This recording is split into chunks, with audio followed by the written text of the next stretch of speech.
final session of this public inquiry. My name is David Bouillier. I'm a reporter within the Scottish Government's Planning and Environmental Appeals Division, or DPEA. I've been appointed by Scottish ministers to conduct this public inquiry and to report to them with my findings and recommendation. The inquiry concerns an application by Scottish Hydroelectric Transmission plc for consent under Section 37 of the Electricity Act 1989 and deemed planning permission to install and keep installed a 13.3 kilometre double circuit 275 kilovolt overhead line for a proposed substation at Craigdhu to the existing Scottish Power 275 kilovolt overhead line that runs from Dalmally to Inverarnan. As has been the case all week, we'll be filming these inquiry sessions. It's also being live streamed, and as with all the previous sessions, the recordings will remain available to view on our video publication site for 12 weeks from the date the final decision is made. So that's quite some distance in the future. This isn't our usual DPEA site, but if you search for DPEA TV, you'll find the site that we use. Assuming you want to look at yourself there, speaking in public, which is not everyone's cup of tea, mine included. In order for the recording to pick up what's being said, and obviously so everyone in the room can hear, you need to make sure you use the microphone. There's a button on the bottom in the middle. You just press it, 2 red lights come on, that means you're live, and remember to press it again when you're finished. This evening's session will be a lot less formal than those we've had during the week. I won't be bombarding you with questions, etc. I really want to sit back and hear what you've got to say in your own words. I appreciate it can be nerve-wracking speaking in public. I think it's actually worse if it's stuff you care about personally rather than as a job. So I do appreciate the effort everyone's taken. Those who are speaking, also those who just turned up to get involved, I do appreciate that. I understand, first of all, from Mr. Campbell, we have a film to look at, and then I'm going to rely on Mr. Campbell to instruct those who are speaking to when it's their turn, etc. I think you have a running order planned. So I don't know who's driving the film, but if somebody can start it playing, that'd be appreciated. Thank you. Thank you very much. So we have a number of speakers, but 2 are absent, and I will read their statements for them, if that's all right with you. And we'll try and get the speakers to come quickly to the table so we're not here very late. Much obliged. Thank you. Can everybody hear me at the back?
So I think unless there's more content on the video, we could probably move on now, if you're all right. Can we start with Mr. John Kerr then, please? The light's on again, please. Good evening, sir, and good evening, panel members, and obviously a very warm welcome to the community who've turned out tonight. I'm not a public speaker, so I hope you'll forgive a certain amount of nervousness. Is might right? I've lived in this community for nearly 30 years. Many of those years, though I've now retired, spent as a member of the Glen and Inverarnan Community Council, the last 4 years as chair and previous 8 years as secretary. Our published community action plan, which I'm not sure whether anybody's actually seen, shows an ambitious determination to restore the growth and vibrancy of Glen and Inverarnan, using as a central lever for change our truly magnificent traditional landscape of mountain, hill, river and loch within an area of special landscape quality designation. Growth depends on our ability to provide a living space that is seen to offer well-being and opportunity, as well as a safe and stimulating environment to bring up a family. Our landscape is key to attracting visitors and encouraging them to stay and spend. Our fresh air and trails give plenty of range for healthy exercise, while there is already great interest in our local history, architecture, archaeology, and sporting opportunities. Marketing these benefits provide great opportunity for economic growth. I do have very strong views against this proposed development by SSEN. I believe that our rights under the United Nations Treaty have not been properly considered in the environmental impact assessment, and I believe that the environmental impact assessment is flawed because of these omissions. And the consultation process was cursory. Our community opinions must be taken into account.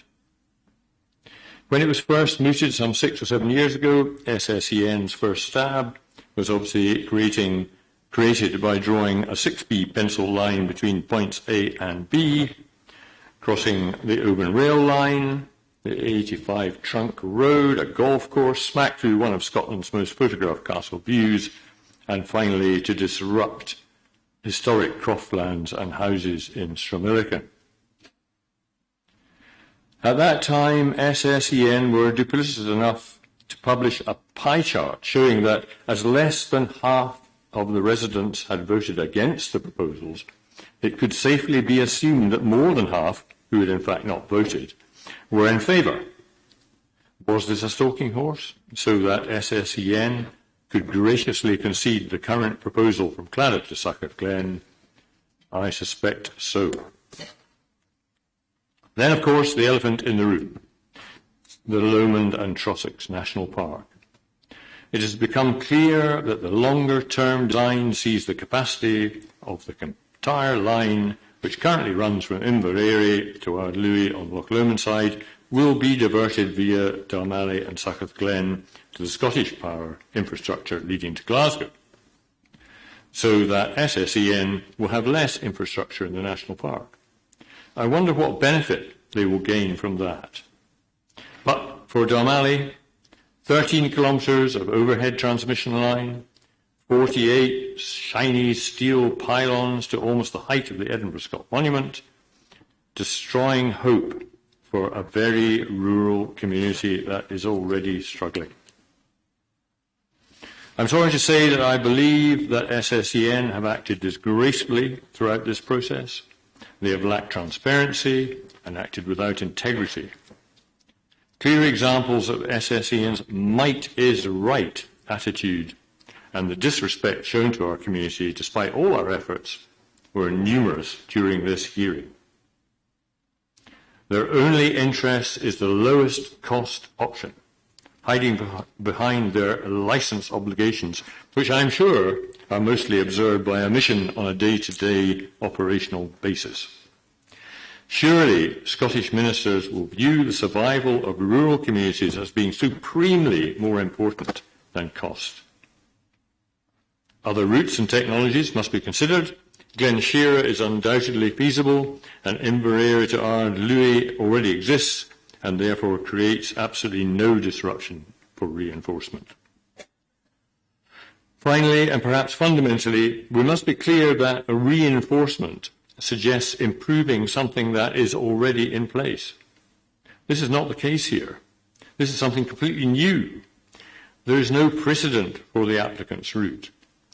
This application is for a supersized 90-year-old technology used as a sticking plaster to cover up problems that will be with us for generations. There must be a better way. The SSEN need for upgrading can and should be achieved, but surely not at the cost of suffering years of construction disruption, the cumulative impact of industrialisation, which was described as insignificant during this hearing.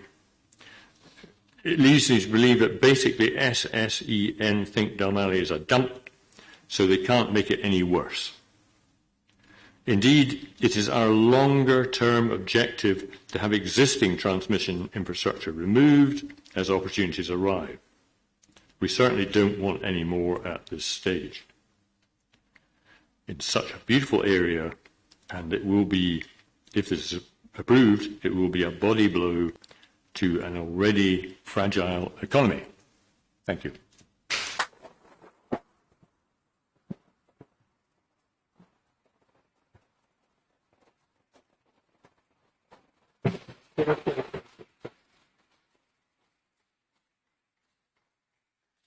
Thank you, Mr. Kerr. Much obliged.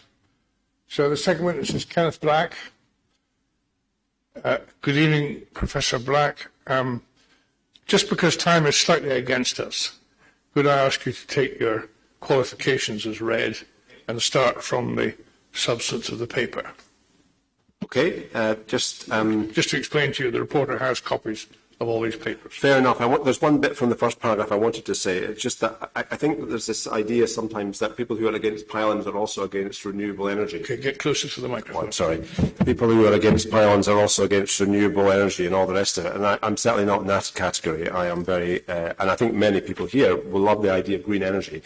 It's this pylon line we really hate, and the two things are not the same. I'm happy for energy to be exported from areas to areas of energy deficit. But as we heard from Dr. Ford earlier, Scotland currently has a massive surplus of energy, and we have to pay for people to not produce it, and that ends up in our bills. Okay, so in this submission, I propose to comment on matters relating to the alternative routes subject. The incomplete RAG assessment, the RAG assessment scheme and its misuse, and the salami slicing of the project. I addressed the topic paper presented by SSEN, consideration of alternative routes, TRL-130-1, app 3. Sorry, you don't need to read the numbers. Okay. There's much to contest in this document, but I limit myself to 3 points. Coming on to what John had said before, you were fortunate to be able to speak first, and I'm going to have to repeat some of what you said. The original proposal, I think, was a PR disaster, at least locally, for SSEN, as it showed that they had really no sense of what was important in our environment. They proposed to erect a pylon line across the Strath of Orchy in close proximity to Kilhern Castle, one of the most photographed and iconic ancient castles in Scotland, and a magnet for visitors. It has been put to me, and John just said it a minute ago, that this extraordinary proposal was made in the full knowledge that there would be an outcry, and that would make the subsequent present proposal seem a relief and ease its passage. I personally do not believe this. At the public meeting, SSEN admitted that the design had been conducted entirely as a paper exercise, and that there had been no boots on the ground, no in situ inspection of the terrain and its features, which was a mistake, I think. The present proposal should be seen as the first proposal, not an improvement on the original, as the original was so awful that no right-minded person could have allowed it. Viewing the present proposal as the first serious proposal is important. There should be no idea that the present proposal is a product of compromise to satisfy the interests of the local public. It is not. The SSEN discussion on alternative routes is interesting. This should have been done and presented a year or so ago. In all cases, these routes which NMP came up with, or similar, have apparently already been considered by SSEN, but they did not disclose this to the public, nor the details of why they didn't like them at that time, which we could then have worked with. It would have been very helpful to all the parties had this taken place. However, it is clear that SSEN have not been very interested in their standing with the local public, confident that despite their lack of transparency, they would in any case get their way. This inquiry is in part the fruit of that arrogance. Having said this, the discussion on the alternatives proposed by NMP is in many aspects risible.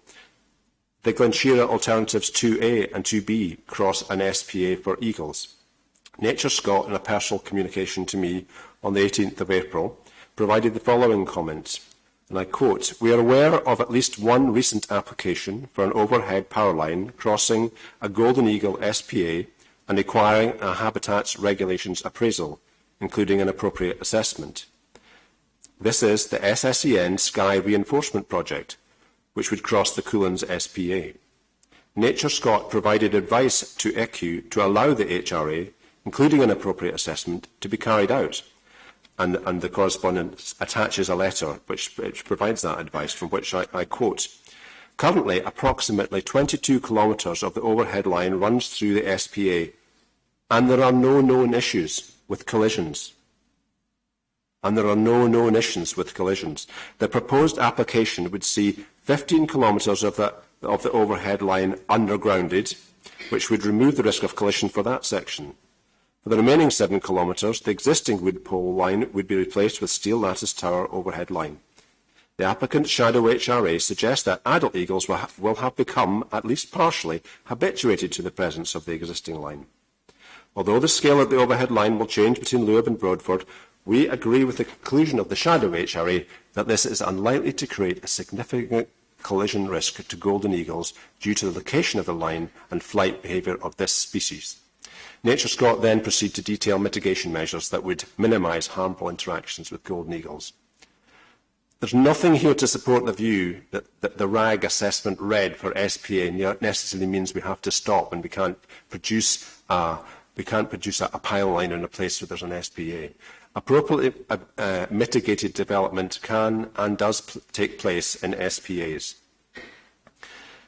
Another objection is that the National Park Authority believe that the proposals would not be compatible with existing policies. That's from 5/2/25 in that document. But were the National Park given the full facts of the public's outrage at the present proposal? Was any meaningful negotiation or even dialogue engaged in? Can we see the correspondence? Incompatible with which policies? Now, I know this was touched on at considerable length in the inquiry, and I'm hoping that a lot of that's been taken on board.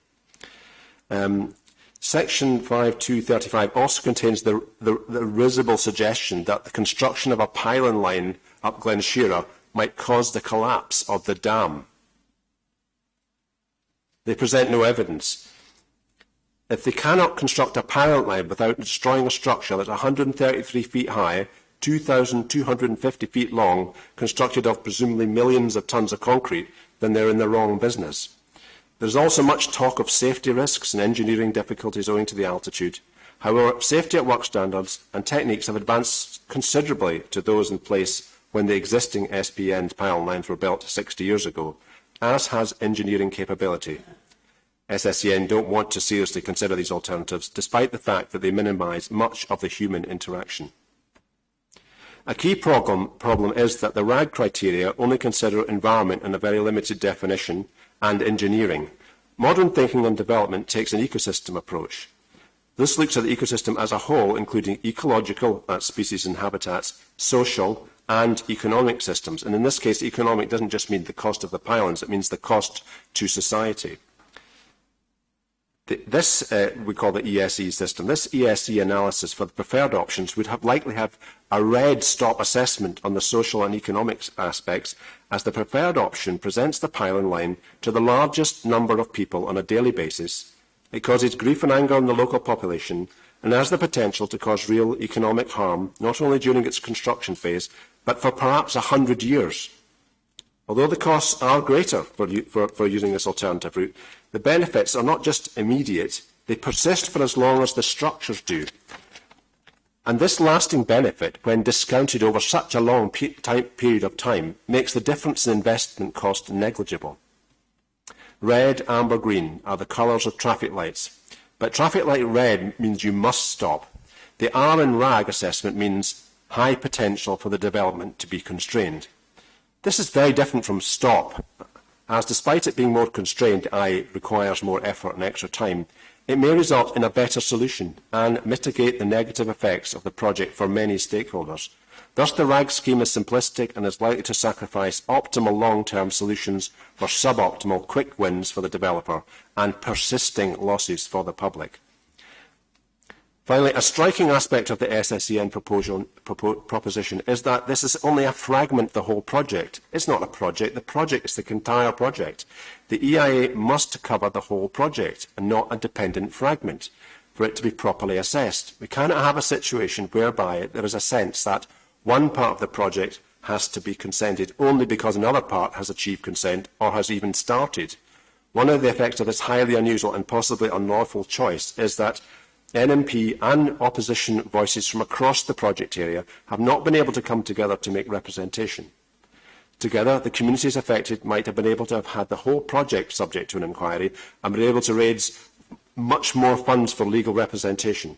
This is profoundly undemocratic, and the proposal should be rejected on this ground, if for none other. I urge the reporter to reject the present proposal as the worst option for our community. Thank you very much.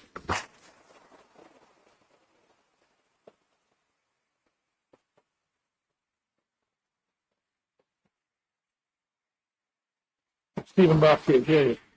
Stephen Barkett. I'd like to ask Jane Anderson if she would speak next, please, and Stephen Barkett if he's here. He is here.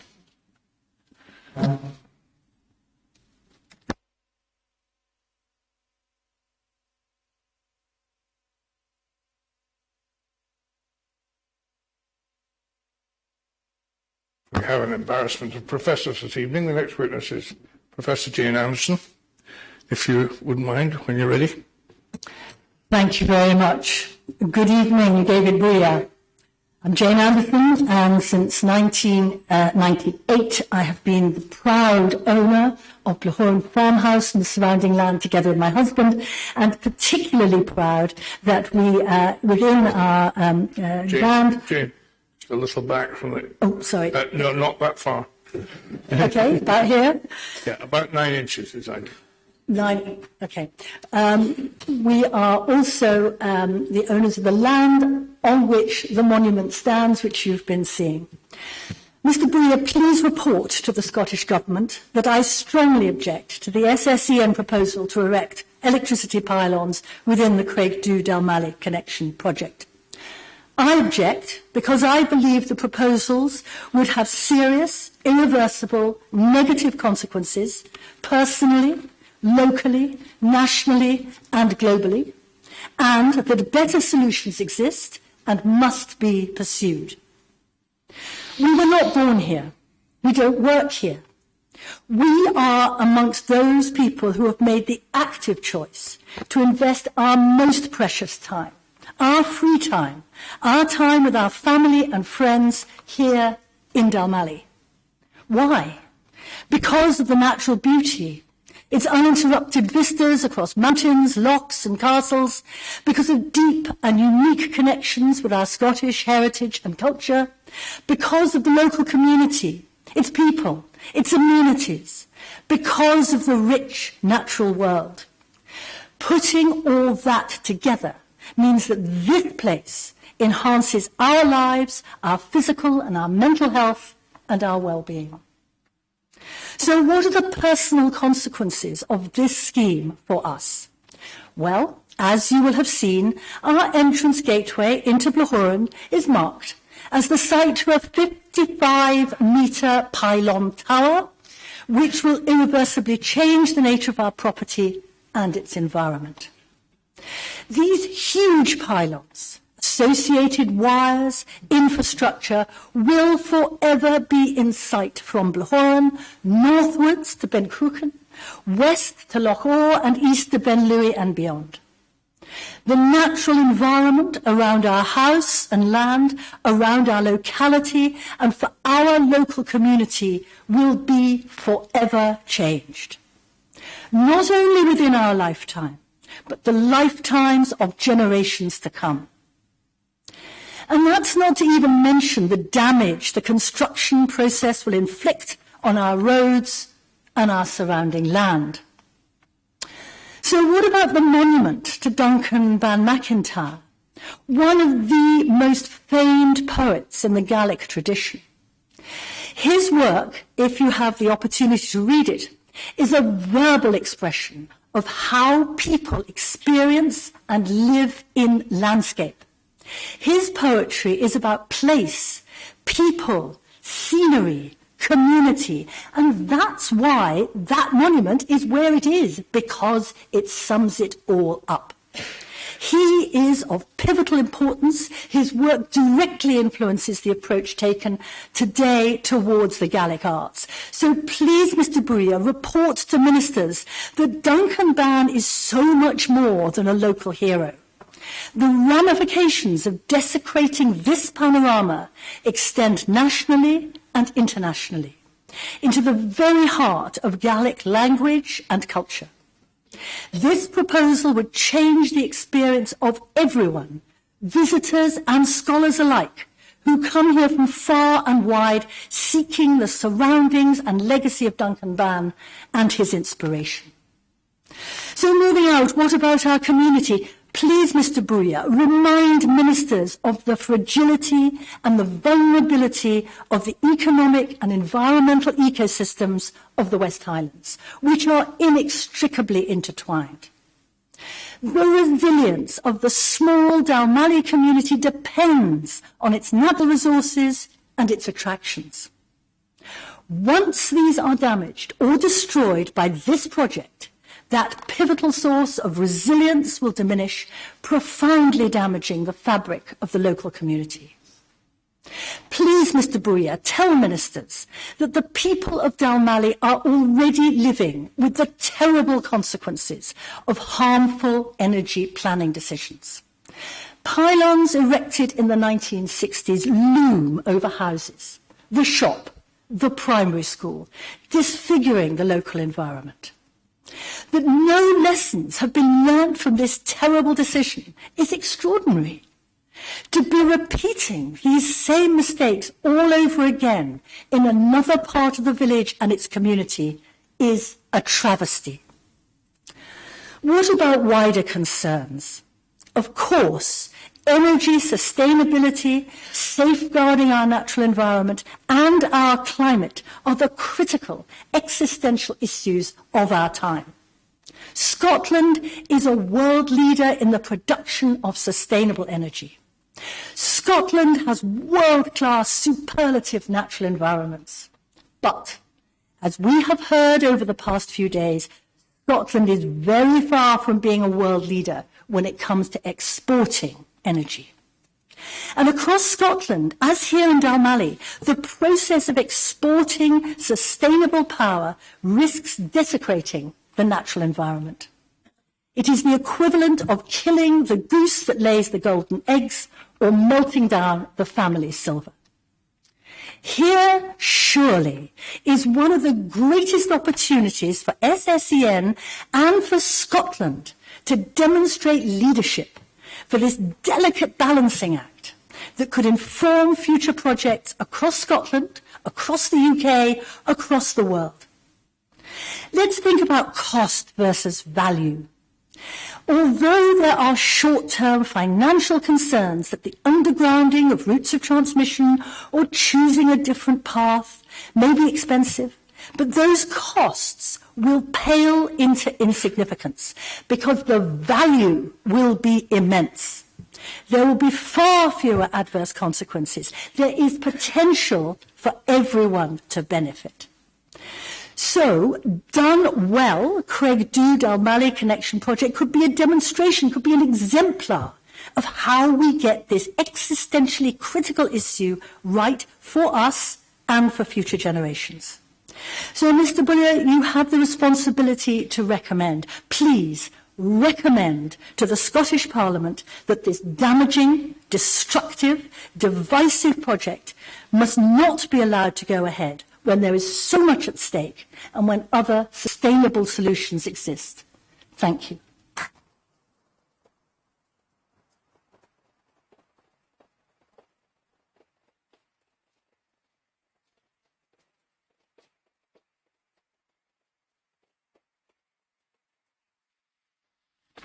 Thank you, Professor Anderson.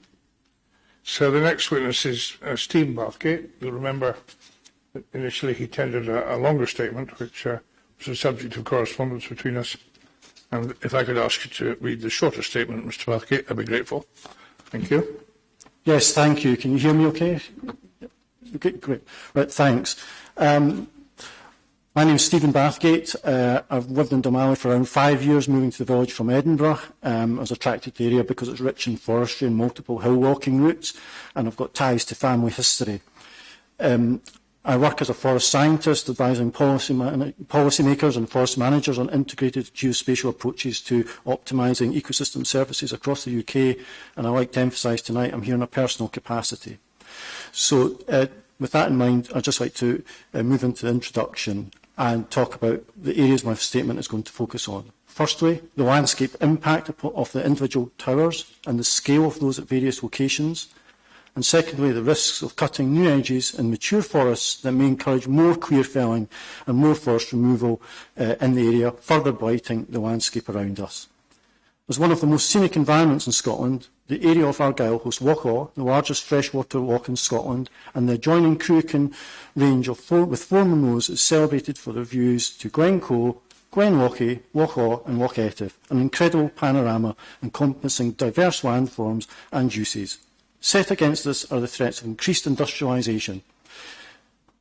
Those run contrary to the wider societal goals to protect and enhance the cultural aesthetic qualities of our environment, and at the forefront of those are the plans by SSEN to construct this new transmission infrastructure.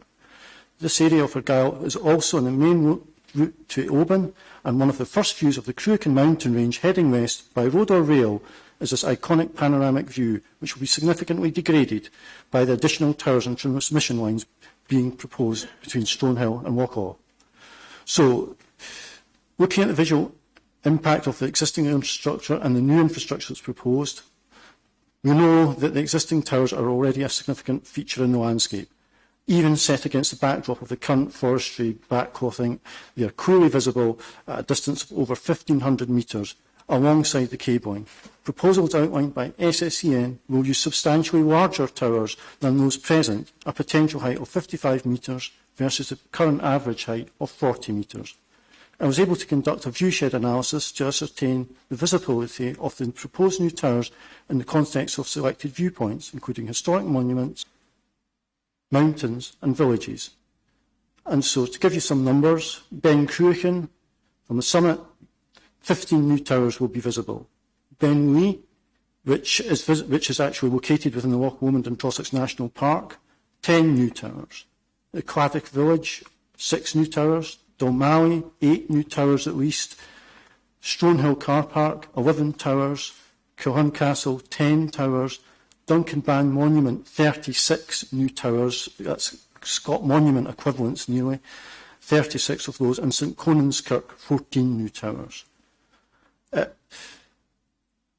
In the immediate vicinity of the Strathaforche, we've got the 2 groups of Munros, the Cruachan group comprising 4 peaks, and in the east, Glen Lochy, we've got 2 peaks that sit within the Loch Lomond and Trossachs National Park. There's considerable impact on the proposals, as I've just highlighted, to views south from Ben Cruachan and west from Ben Louis.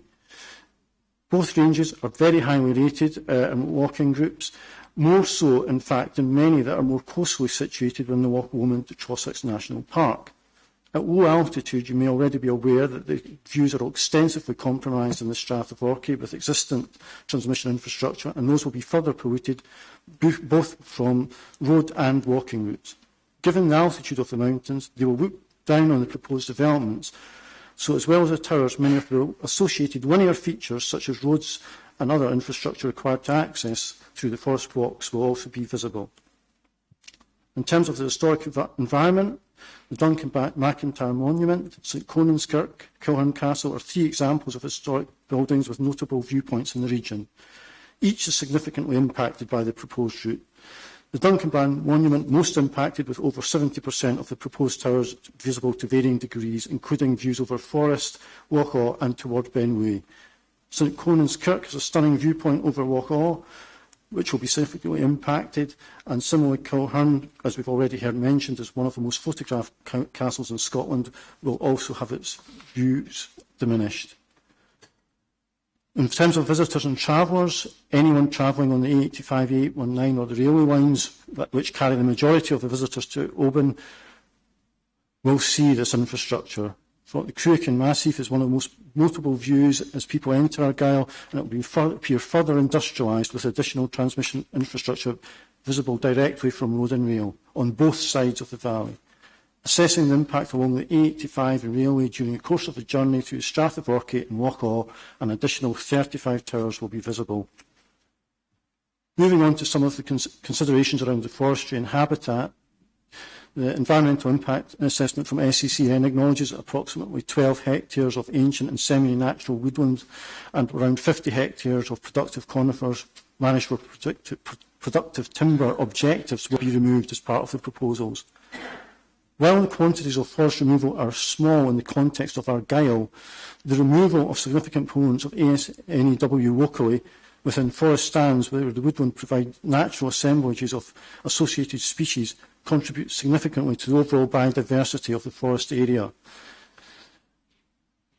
The ancient and semi-natural woodland is quite simply irreplaceable, and it can't be replaced in a short time scale in any case. Compensatory planting may take many centuries to develop similar characteristics, and at present much of the coniferous forest is largely even-aged due to historic planting over a small period of time in the 1970s and 80s. This is in need of restructuring to diversify the forest toward a more balanced set of age classes to provide a wider range of habitats. However, the removal in support of installing towers and associated infrastructure will serve to perpetuate this type of management. The removal of buffer zones for pylon infrastructure poses significant difficult decisions for ongoing retention of forest stands. If the stands are retained, the newly exposed forest edges will not be acclimated to the wind climate and increase the vulnerability of the stands within the forest to wind damage. The opening up of even a small gap of 20 metres wide increases the wind risk to a forest of 30-metre tall trees from less than 1% per year risk of damage to over 50%. An 80-metre gap, which is the proposed width of the buffer zones as I understand it, would increase the risk to over 95%, which means that there may be a substantially larger area of forest removal required and justifiable than outlined in the EIA, which suggests around 60 hectares total. And that would cause a further detrimental impact to the visual outlook and to woodland habitat. We also have to think about the ongoing impacts of forestry operations from the transmission infrastructure constructed close to any forest. While forests provide some screening effects with smaller towers, there are generally negative considerations for a forest manager, such as the reduction in forest area and the need to clear regeneration of trees in the buffer zones around the pylon towers, and of course health and safety hazards to operators of forest machinery. The buffer zones themselves understandably wish to be as broad as possible to reduce the risk of falling trees damaging lines, but this perpetuates the use of forest management regimes that remove trees before they reach heights that could strike those power lines. Forestry could be used as a mitigation of visual disruption associated with overhead lines and towers, but the scale creates challenges given that the towers themselves are substantially taller than any trees growing in the area, and indeed larger than the potential height of any native tree species, which are less likely to be harvested for timber. taking into consideration the growth rate of oak, Scots pine and Sitka spruce, to obscure a 50-metre pylon, it will take a long time to create mitigation measures, exacerbated by the current management of the non-native trees, which are harder to retain in the long run. Native oak and pine culminate in height growth at half the height of a pylon, while non-native Sitka spruce would take 100 years to reach 50 metres. So it's my opinion in conclusion that the proposals outlined by SSEN will cause additional visual pollution along the proposed route, impacting historic monuments and mountain views, and add to the perception of the area being industrialised amongst visitors and travellers to the region. Mitigation measures such as forestry screening of towers generally don't help due to the lack of coordinated, holistic planning. Much of the forestry is managed on a rotational basis, and in practice it will be difficult to achieve screening and the timescales required to grow trees to the heights necessary to obscure the massive pylon lines proposed. Much of what has been proposed is in an area that, in terms of quality of views, is equivalent to or exceeding the protected areas of the Loch Lomond and Trossachs National Park, where undergrounding of transmission cables is underway. Whether it be undergrounding or alternate routes, I believe there are better options to deliver the project goals without damaging the scenic quality of such an iconic area of Scotland. Thank you.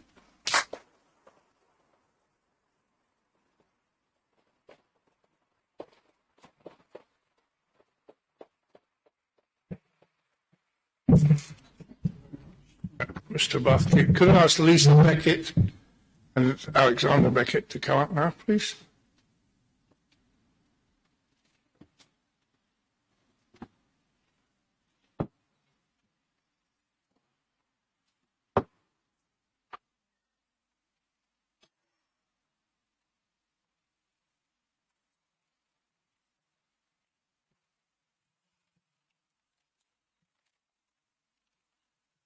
I don't mind which order you go in, so you can decide. I'll go first. Okay, so my husband Alexander and I are residents here in Dalmally, and we live in the village. So, you know, I'm here with a very personal kind of a point of view. So we moved here to this area 6 years ago, and prior to that we had been coming back and forward as visitors to the area, and like a lot of people who move here, were just enchanted by this area, and moved ourselves and our families to live here. So what I'd like to say tonight is that the cumulative impact of this new line, in addition to what's already here, is just, I actually don't have words really properly to describe. It is just too much. It's far, far too much. You know, it's been already said by everybody so far that we're already blighted by this SPEN line, which comes through the village and is so visible from everywhere. You know, it looms over Lochy, the famous castle, and totally dominates our village.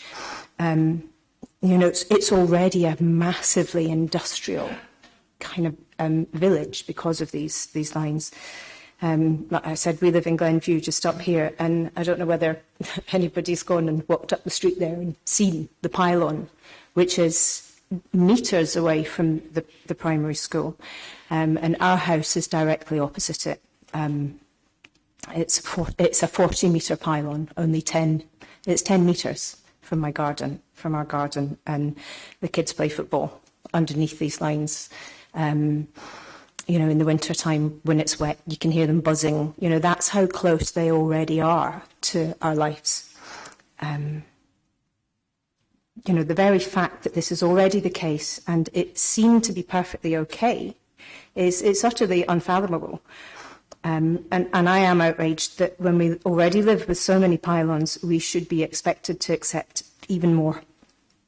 Even more. It's not going to be a bit of this village where you won't be able to see pylons from.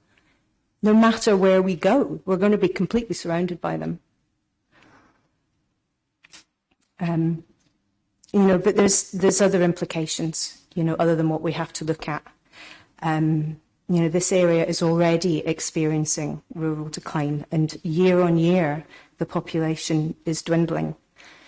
We live in a constant state of concern that our already minuscule services won't have the population to sustain them.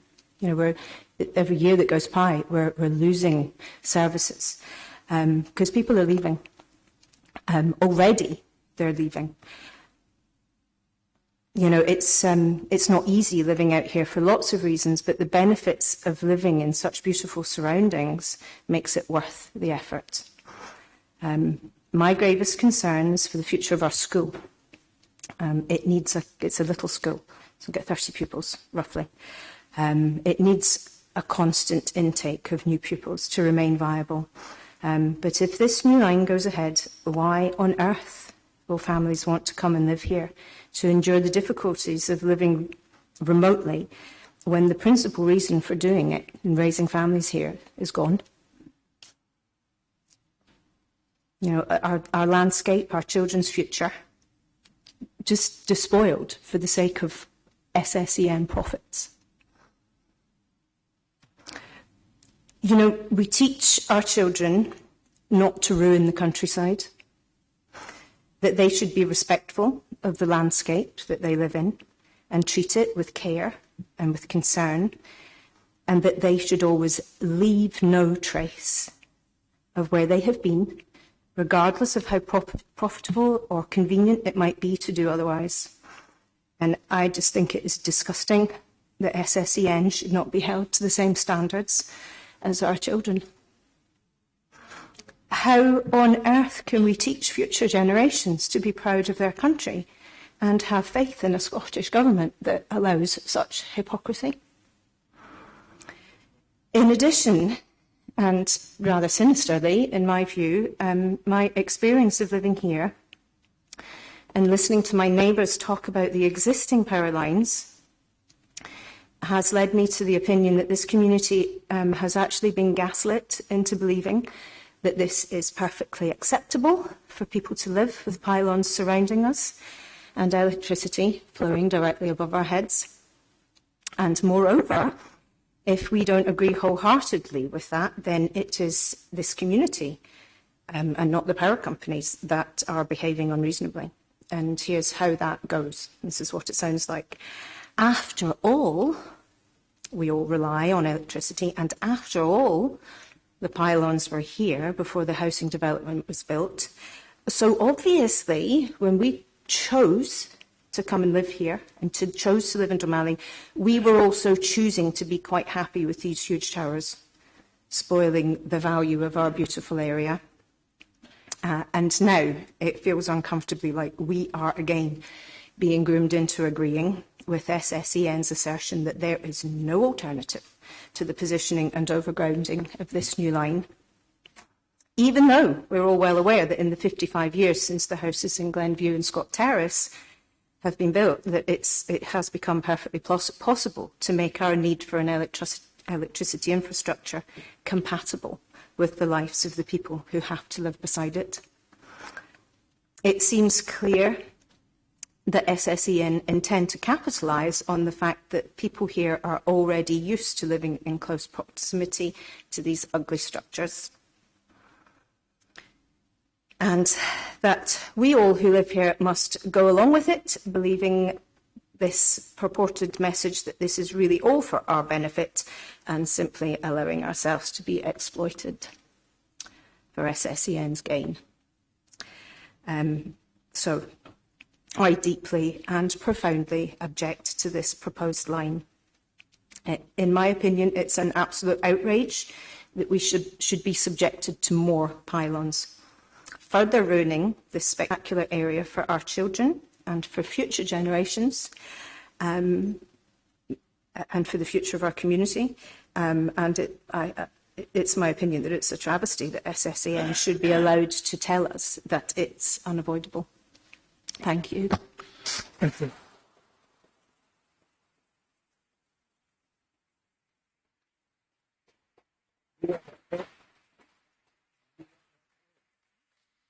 Good. Thank you, Mrs. Beckett. Mr. Beckett, when you're ready, please. Good evening.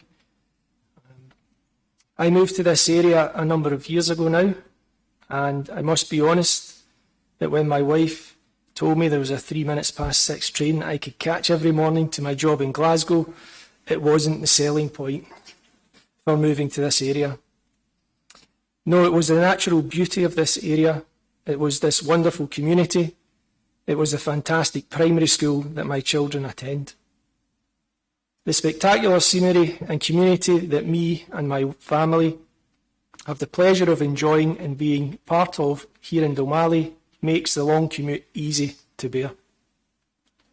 One of the pleasures that I take on that journey is when the train approaches Succoth Hill and the Strath of Lochy with the Dalmally horseshoe in the distance comes into view. That spectacular view is now seriously under threat. During those commutes back and forward from Glasgow, I noticed equipment and workmen accumulating in a lay-by in Glen. I assumed work was being carried out on tracks or trails that lead off into the mountains. However, over time, I realised that the work was being carried out on the opposite side of the road. Sometime later, I discovered that the work was, in fact, burying electrical power cables and eventually removing the existing pylons. At that time, I was full of praise for SSEN for undertaking this work and hopeful that this was a new approach to transmission lines in our area, hopeful that soon Dalmally would be next and the existing line which runs through our village would be the next to go, certainly not added to. Sadly, this hope is not what SSEN are planning for our village. SSEN do not seem to think that it is worth following suit when it comes to installing new infrastructure and now want to place 48 pylons through our village. Surely they must see this as a mistake, and the mistake must be avoided now. Why is it that our community is having to fight when pylons have been removed from Glen, and at this very moment 31 pylons are being removed between Killen and Lixtoll, the fourth such project undertaken by SSEN's Transmission Vista project? Well, the companies that installed these lines are also making money by bidding for contracts to remove them. Yes, Ofgem are funding these projects and SSEN is profiting from them. So why is it that our area is to be blighted by 48 pylons? Sadly, the funding is only applicable to existing infrastructure within national parks and areas of outstanding natural beauty. So whilst our area does not have national park status, Dalmally lies approximately a mere 3 miles from the boundary of the Loch Lomond and Trossic National Park. An imaginary line which determines 3 miles up the road to be more outstanding in natural beauty and therefore worth the expense of undergrounding cables and removing the blight of pylons than our spectacular Strath of Lochy.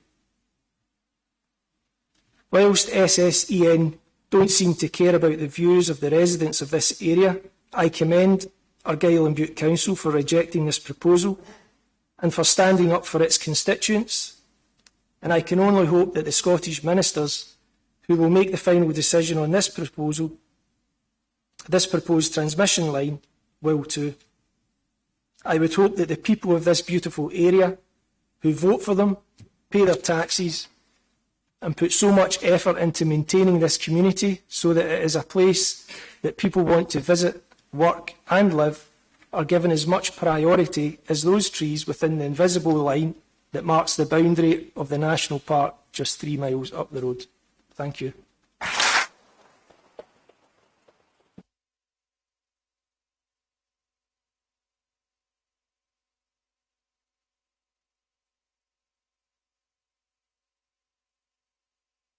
Can I ask Gilly, Crystal and Ewan Divan, please, to come up now? And while they're getting comfortable, can I quickly read a statement by Richard Scott, who apologises to the examination but has had to be absent to tend to a relative. Richard Scott says he discovered the Dalmally monument, seat of an ancient parliament, and its magnificent views over Lochy and Kilhern Castle in the Ben, and was so inspired that he moved here. Had the pylons been in place, he would not have done so. He notes that SSEN admit that the pylons will have a high visual impact on the area. He is a supporter of green energy, but not at the cost of damage to the vistas, such as this one. He says there is a viable hidden route linking into Glen at the existing hydro plant with power lines easily running through the forest, connecting into the same pylon that SSE used to connect into a few kilometres away and not entering the park. He states that SSEN have said from the beginning that the Dalmally pylons are for future-proofing and not currently needed, but that the route has been chosen in the full knowledge of the complete local opposition as a cost-saving exercise. He criticises SEN for insinuating, as he puts it, that the pylons are somehow environmentally supportive of Golden Eagle. He notes that it is ironic, in his opinion, that the pylons are being undergrounded a few kilometres away from Dalmally for reasons of visual amenity, yet because we are just over the border of the national park, it is, he says, fully acceptable to inflict such damage on the amenity of the village and stunning surrounding world-renowned scenery simply because it is the engineer's preference. Once again, Mr. Scott apologised for his absence. Thank you. Can I ask now Mr. Divan and Julie Crystal, whichever order you prefer? Good evening, everyone. I'm Julie Crystal, retired postmistress of Dalmally. Stramilch in Dalmally, where I've lived for 57 years, is located in the Strath of Orchy, within the parish of Glenorchy and Inishail, an area renowned for its breathtaking scenery, appreciated by locals and visitors alike. SSEN's proposal for the 48 huge new pylons and transmission line to be erected alongside our community shows a total disregard for our quality of life. Although 11 miles from the Lomond and Trossachs National Park, Dalmally still boasts iconic scenery and popular places of interest. In addition, the two major routes to Oban, a very important ferry terminal, the gateway to the Isles and the seafood capital of Scotland, travel through the community. Both the A85 and the West Highland Railway line are popular visitor routes, renowned for their spectacular views. Within the Loch Lomond and Trossach National Park, part of SSEN's transmission visual impact of Scottish transmission assets, VISTA, has seen the removal of 7.8 kilometres of overhead line and 31 steel lattice towers, pylons to you and me, between Killin substation and Licks Toll, replaced with underground cables, including above Killin and the Falls of Dochart, at a cost of £22.3 million, part of a £500 million scheme administered and funded by Ofgem. From SSEN's own website, the project manager, Peter Jordan, quoted, "Once complete, the removal of this infrastructure will leave a lasting legacy for those living in the area and for the thousands of tourists that normally visit the area each year by improving the visual amenity within one of Scotland's most precious landscapes.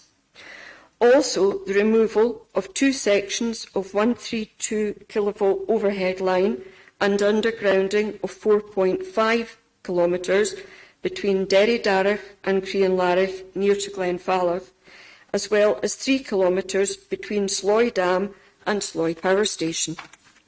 Further north, the Cairngorm National Park has had 12 kilometres of overhead line and 46 towers removed. On the Isle of Skye, the proposed line will be undergrounded for 15 kilometres to avoid electricity towers spoiling the coolants. I find it incredulous that existing infrastructure is being removed to improve the visual impact, whilst even bigger structures are planned for Dalmally. What about the visual impact and the lasting legacy in this community? It seems very clear to me that the quality of life for those of us living out with the national park status is inferior in the eyes of SSEN. No equality for us. Put the proposed transmission line underground from the outset. Thank you.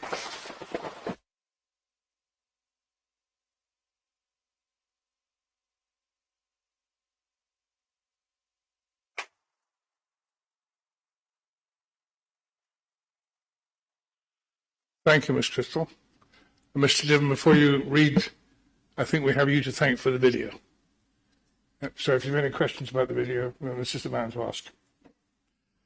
Thank you very much. Hello, my name's Ewan, and I'm here today to appeal against SSEN's proposal of erecting 48, is it monstrous pylons or super pylons, whatever they want to word it this week, from Craigdhu to Dalmally. My wife and I, we own a hospitality business in Dalmally. What brought us here? Take a look outside, take a walk around at the very hall that we sit in. Dalmally, Scotland, is a place of extraordinary beauty. It's pristine, natural surroundings with majestic mountains and enchanting glens. And the tranquil presence of the River Orchy and Lochy make it a haven for those seeking solace and serenity. The village's rich history and architectural treasures further add to its allure. Dalmally truly is a hidden gem that captures the essence of Scotland's breathtaking landscapes and offers an unforgettable experience to all who visit. My wife and I have had the privilege of hosting many visitors from all over the world, many of which experiencing Dalmally for the very first time, many whom repeatedly return year on year. Upon having fallen in love with Dalmally and the area for the exact same reason that brought my wife and I here, the same reasons we are trying to protect it. We in Dalmally are no strangers to pylons. They cut through the heart of our village, spoiling our views and disrupting our peace. Occasionally we hear the loud buzzing as electricity courses through the wires above our heads while we're walking our dogs. They stand in the background of the memories visitors capture in their photographs. We live in fear every day that EMFs are negatively impacting our health, the health of our families, neighbours, the youths in this very playground of our school, directly under one. To add yet more pylons, thus encapsulating Dalmally, is an abuse of the residents of Dalmally, its visitors and economy.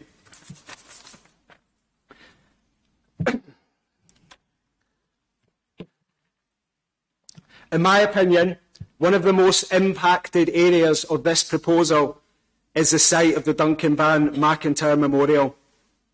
One of Duncan's epic poems, named Praise o' Ben Doran, which celebrates the beauty of the Scottish landscape and reflects of his love for his homeland. The monument stands as a tribute to his life and work. How ironic if this proposal was to go ahead. From the 360-degree viewpoint, the existing lines are but a faint thread in the background. You can almost forget the impact that they have.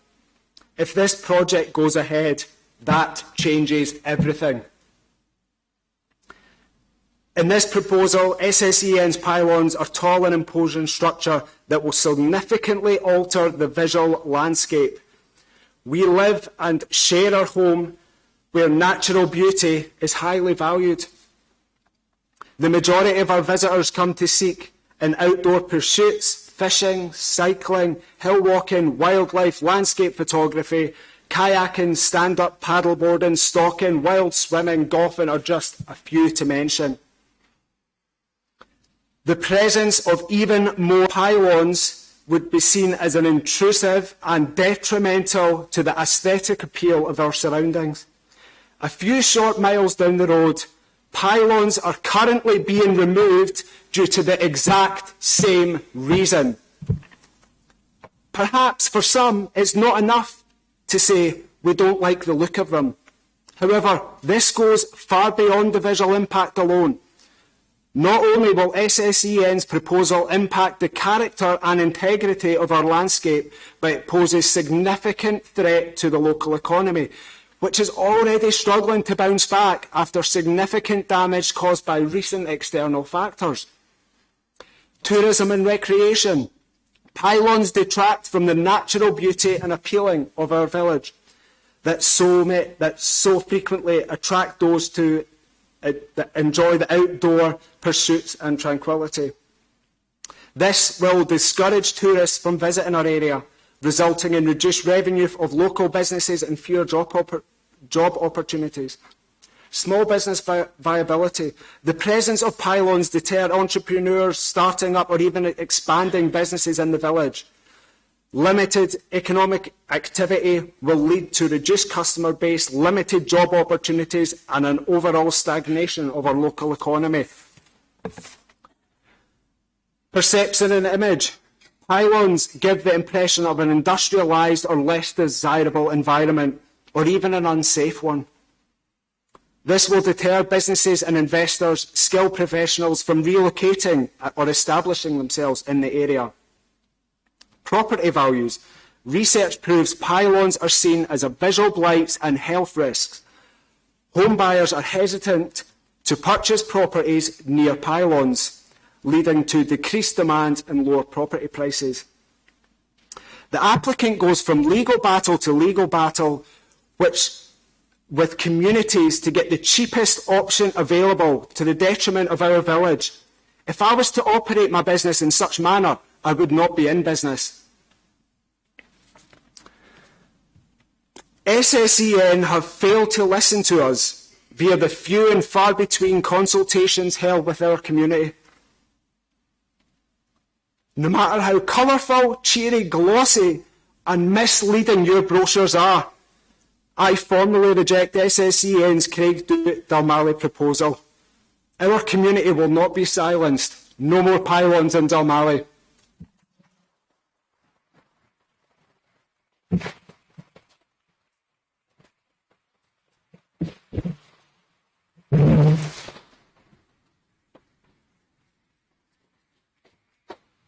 Thank you, sir. It's 8:15.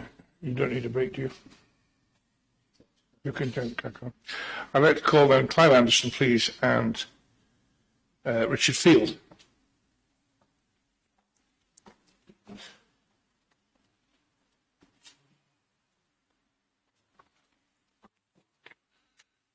Just as you please. I don't mind which of you goes first. Well, yes, I'm Clive Anderson, sir. Thank you for listening to me. I'll try and be as brief as possible because we're all saying much the same thing. I think we're all united, so I don't want to repeat things. You've already heard from my wife, and on this issue, we are completely in agreement. We've been married for 40 years, not always the case. But as she explained, she and I own Blahoran. We got a bit of a confusion about the pronunciation of the name. Most people just call it Blah, but that element just means place, which seems a rather poor way to describe a place. So it's Blahoran, which is the place of the rowan tree, which is not much better because there's hundreds of rowan trees around here. But it's an old farmhouse surrounded by rough grazing and woods. It's a mile or so out of Dalmally. For the most part, Jane and I live in London, but we bought Blahoran to be our second home more than 20, maybe 25 years ago. We've loved it ever since. I think we got it because when I was a child, family holidays were spent in the west of Scotland, and I guess I wanted my own children to experience the joys of Argyll and Bute in their early years, to connect with their Scottish roots, meet the odd midge or two. The house came with enough land for me to plant plenty of trees, which is something of a passion of mine. As we've heard, the proposed power line, if constructed, would run close to our property, including one giant tower right by our gate. Although that's some way from the house itself, the pylons and the wires would permanently scar our view of Blencruchen and the countryside in general. Indeed, spoil it for anyone passing that way, local dog walkers, visiting hill walkers, overseas tourists, whatever. The beauty of the landscape would be disfigured forever. I'd put 4 particular objections as I see it. From my point of view, as I've mentioned, an ugly line of pylons would spoil our enjoyment of what we've always regarded as an idyllic location. Also spoiled with everybody's views of and from the monument to the renowned Gaelic poet Duncan Ban MacIntyre, which stands on a small hill between our house and the village. As it happens, as has been mentioned, we own the patch of land underneath the monument for odd reasons, because well before our time, most of Blehoran's farmland was sold off for forestry, which could have included the monument in its hill, as that lays within the forest. But the foresters were not minded to buy Monument Hill, as they wouldn't have been able to plant their conifers, which have obscured the view of the monument. No profit in that, and no prospect of spoiling the monument in that way. So ownership remains with Blehoran and now on us. Can we presume to speak on behalf of the long-departed poet and claim that he would have been appalled at the prospect of the proposed blot on the landscape he loved and celebrated in his work? Some of his poems were quite vicious, nasty poems as well, criticising a tailor he didn't like and a woman who misserved him in an inn. So I think he'd be quite ferocious on this subject. I think he'd be pretty good at these sort of rap battles they have nowadays, albeit in Gaelic. It's been a monument hill even before the monument was there. There's a cross-marked stone that's been there since medieval times. So it's been a place for people to go to and enjoy the view for a very long time. Most importantly, my third point is the proposed line of pylons would damage the life of many of the people living in Dalmally now and for years to come. We've heard people very eloquently speak on this already from direct experience. As we know, the small housing scheme of Glen View, where a fair proportion of the inhabitants of the village already has a power line running straight through it, sited hard by its houses, its shop, its school. Anyone seeing this for the first time is struck by the clumsiness of the arrangement. In an otherwise sparsely populated landscape, how was it that houses had to be built right underneath electricity pylons, or the pylons had to be erected cheek by jowl with the houses? Either way, a self-evidently poor planning decision was taken in about 1960, presumably dictated by short-term considerations of cost, and it's left a long-term legacy of ugliness and damage to the quality of so many people's lives, everyday lives, and we've heard from some of those people already. Fourthly, if this proposal is to proceed, irreparable harm will be done to the sights and scenery in the wider area. The spectacular views of Lochy, the much admired, much photographed Kilhern Castle, never be the same again. Surely we've often thought this sort of thing, pylons through villages, pylons in the way of beauty spots, wouldn't be done nowadays. But it's claimed another line of even bigger pylons must go by Dalmally. It's said to be too costly to put the cables underground, though it's being done elsewhere. Other routes, which appear to have much to commend, have been rejected by the promoters of this scheme, who seem determined to ride roughshod over the views and wishes and interests of this small community. So Dalmally is marked out to take another hit. If I may just put a little story in to illustrate a point. It's a sentimental story that's around a joke. Many years ago when I was a boy, maybe a teenager, but still years and years ago, I saw a cartoon by a cartoonist called David Langdon. And he loomed a little bit large in my life because my father served in the RAF, as did David Langdon. So he was a hugely successful cartoonist. He was in Punch, all the newspapers, public information documents, all sorts of things. So my father always claimed it was one of his own, as though he was a friend or member of the family. And I went into telly, and lo and behold, you do meet your heroes at a grand dinner to celebrate somebody else's great success. I sat next to David Langdon. He drew me a little cartoon for my father. Well, the cartoon that I saw was, he specialised in sort of ordinary people, but they'd be talking, but speaking about big affairs, a bit like Matt in the Daily Telegraph now, those sort of things. I'm sure Matt owes an obligation to him. Anyway, in his cartoon, he's got two guys on the top of a pylon, a tower. We see the lines going in the district. They're evidently finishing off the pylon in their construction. And one's doing, and this is from 40 years ago, I remember this. I never thought this would ever have anything to do with me. One's talking to the other, and he says, the great thing about this job, You get to work in such beautiful surroundings. Well, let's not have pylons through these beautiful surroundings. If the construction of this power line were to be permitted, it would do serious harm to Dalmally and its people, and to the countryside, and to its beauty. It would make the whole area less attractive to local residents and visitors and potential visitors alike. It would be a mistake from which the whole area might never recover. And in decades to come, the question again will be asked, how on earth and who on earth allowed this to happen? Thank you.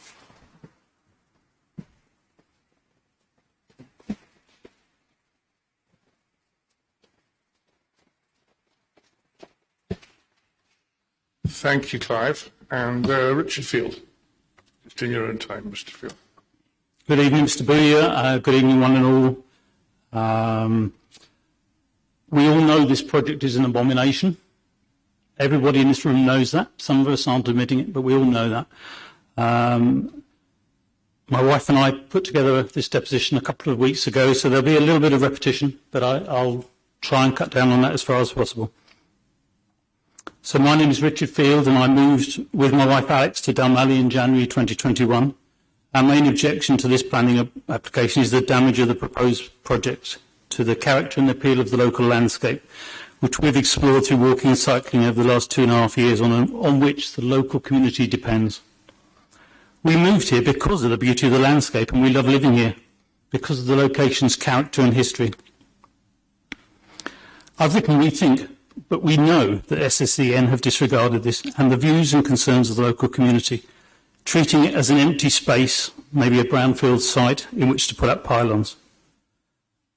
Dalmally and the surrounding areas have important historic associations which bring in many visitors, providing local livelihoods. The area is the site of the monument to Scotland's most famous Gaelic poet. The village is known for its rare octagonal church and as the birthplace of the revered politician John Smith. It is next to Kilhern Castle on the shores of Lochy, Scotland's longest freshwater loch. This scene features frequently on tourist postcards. Dalmally is on the route of one of the most scenic railway journeys in the country and sits at the foot of Ben Cruachan, one of the finest Munros in Scotland. Many travel websites extol what the area has to offer. For example, the travel blog Travel with a Kilt writes, a much-loved Argyll classic, Ben Cruachan is one of Scotland's highest peaks. Several peaks form a horseshoe around the water feature of the Cruachan Reservoir, and then it goes on to say much of the southern Scottish Highlands sprawls before you, amongst the best views in Scotland. Would you forgive me if I asked you not to read the quotes, because we can pick those up? I don't mean to diminish what you're saying in any way. That's absolutely fine. No, I'll move on to the non-quoted bits. So several other quotes really just reiterating the same sort of information that clearly was unavailable to SSEN. This is why people have been visiting this area from all over the world since Victorian times. And the Victorians were so enamoured of it that they built a railway station. There is a bigger picture here too. Power lines are not only a threat to birds such as swans and eagles and ospreys. Fatalities are often being seen in the area due to this, but due to wildlife habitats overall. I will read this quote if you'll forgive me, because I think it's highly relevant. As the Natural History Museum noted in 2020, the UK has led the world in destroying the natural environment. Centuries of farming, building and industry have made the UK one of the most nature-depleted countries in Europe. Extensive agricultural lands and road networks in combination with other factors have reduced the wildlife in the UK to a point hardly seen elsewhere. Natural landscapes have been so heavily degraded over decades and centuries that we are simply not doing enough to turn back the tide. Scotland can and should choose to be better than this. The landscape is already marred by power lines, as has been noted. This project is intended to add many more, which will be much more visually obtrusive, permanently industrialising the landscape. For example, the pylons, as we've heard, will run right past the Duncan Band monument. With this second development, Dalmally and the area will be hemmed in by pylons. For 7 years, a community of only a few hundred people, neither especially wealthy nor well connected for the most part, has had to fight alone to stop this happening. In the past, the Highlands suffered from ruthless commercial interests, This time it is not just livelihoods that could be lost, but also the landscape. It is ironic that SSEN no doubt intend to use the old military road that was built to subdue, but this time devastate and disfigure the Highlands permanently. As has been pointed out, there is nothing truly green about electricity, which depends on environmental destruction for its creation. The piecemeal region-by-region strategy of SSEN is divide and rule by another name, designed to fly under the radar of the holistic approach to these issues required in Scotland. We can see that in the rushes for the riches of green electricity, something truly priceless will be lost. SSEN should not mean stealing Scotland's environment and nature, but it surely will be if this project is ahead.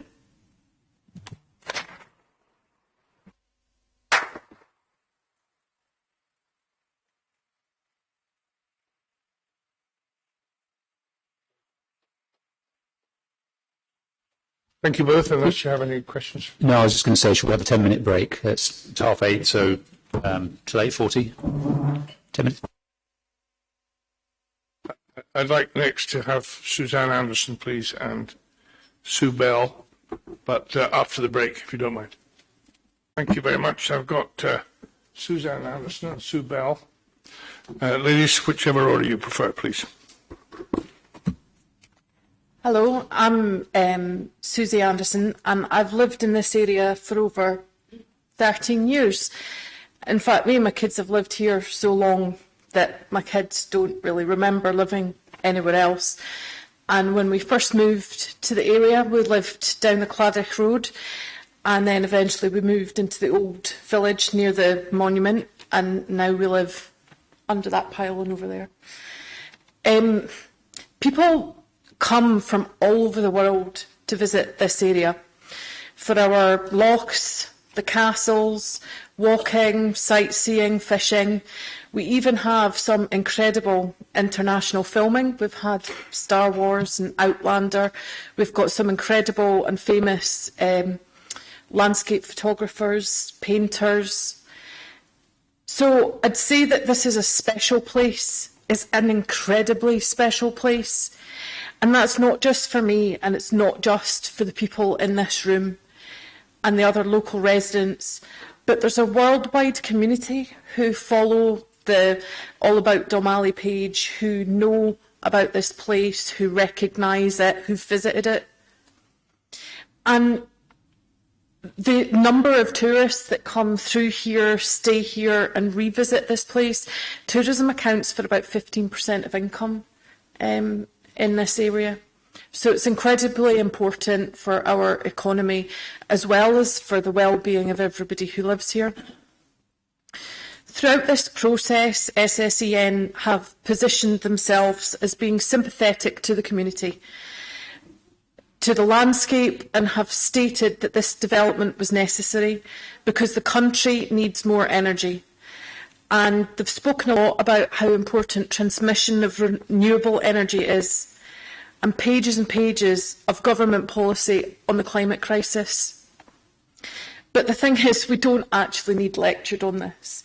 We have a lot of incredibly well-read, well-educated, knowledgeable people. We understand the climate crisis. I think any community living in a rural area understands the climate crisis. We are not, and have never been, anti-renewable. We aren't Luddites standing in the way of progress. What we are is anti-industrialisation, and we're actually not alone. As much as I feel this process by design has tried to separate us, and by us I don't just mean the people in Glenorchy and Inishale. There are communities across Scotland and the wider UK all fighting very similar proposals which threaten to rip through farmlands, scenic views and communities for the transmission of power in the cheapest way possible.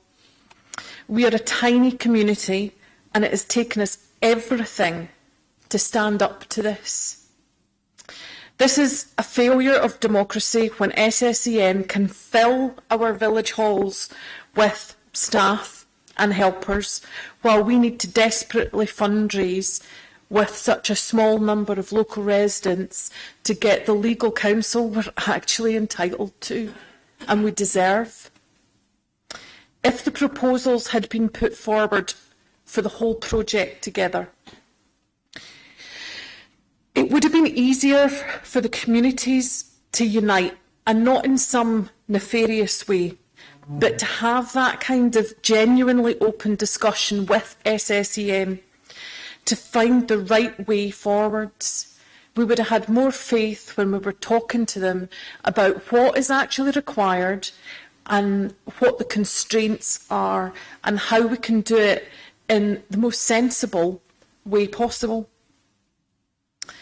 But what we've actually been reduced to is each individual section of the line, each individual community fighting their own corner, and it didn't need to be a battle. Nobody in here wants to fight against the climate emergency. It should have been a collaboration. And at some point, we're going to need oversight of the full network. It cannot continue to be spaghetti junction where whatever power company is responsible for that region just flings up network apparatus, because that is reactive to the climate emergency and to emerging situations. It's not planning properly for the future. There are other options, and some of my much more knowledgeable neighbours and friends have spoken about those. But SSEN say that in our case, all of these things are too expensive. But this is public money, it is bill payer money. When they talk about rising costs and rising bills, I pay my bill. Everybody here pays their bill. It's our money. And the thing is, if the plan goes ahead in the way it is currently designed, it is inconceivable that in the next view or scenic funding, you know, at some point they're going to have to come back and fix it and make it less offensive.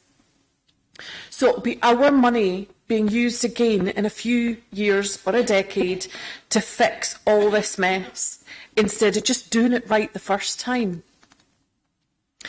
Even if the goal of transmission and exporting energy is a good one, even if the cause for renewable energy is a just one, that doesn't make what is being proposed for this area okay. This is not a sensitively created project with minimal impact. If anyone is in any doubt as to how scarred the landscape will look after the work is completed, you only need to take a wee drive down the once beautiful area of Tarbert.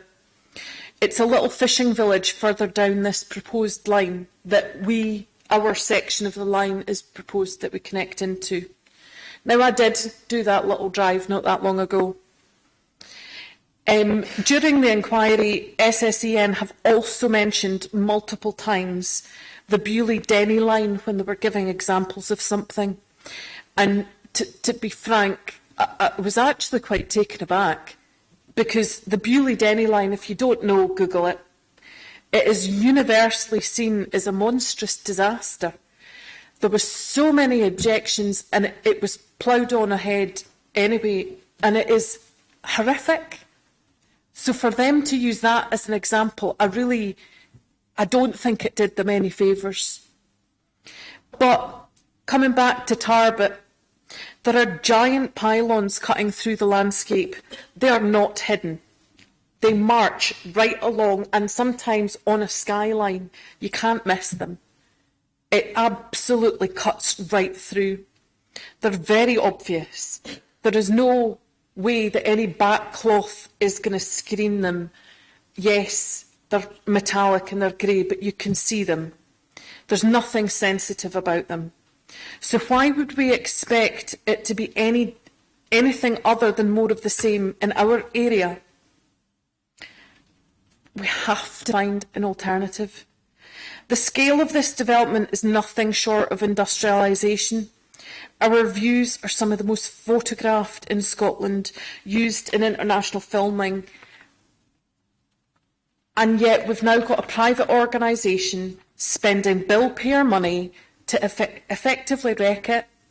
The fact that the view scheme exists at all to underground in national parks indicates that the time for on the cheap and grotesque and insensitive projects like this one is past.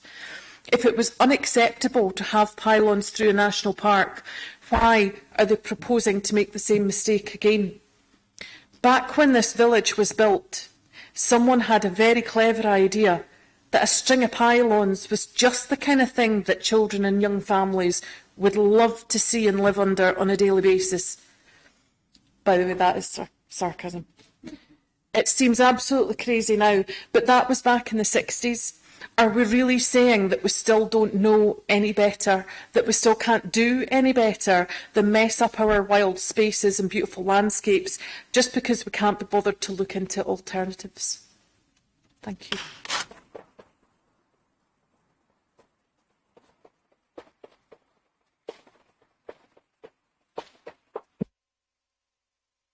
Thank you very much. Now, Sue Bell, please, when you're ready. I'm going to try and keep this brief. Much of what I want to say has already been said, and very eloquently.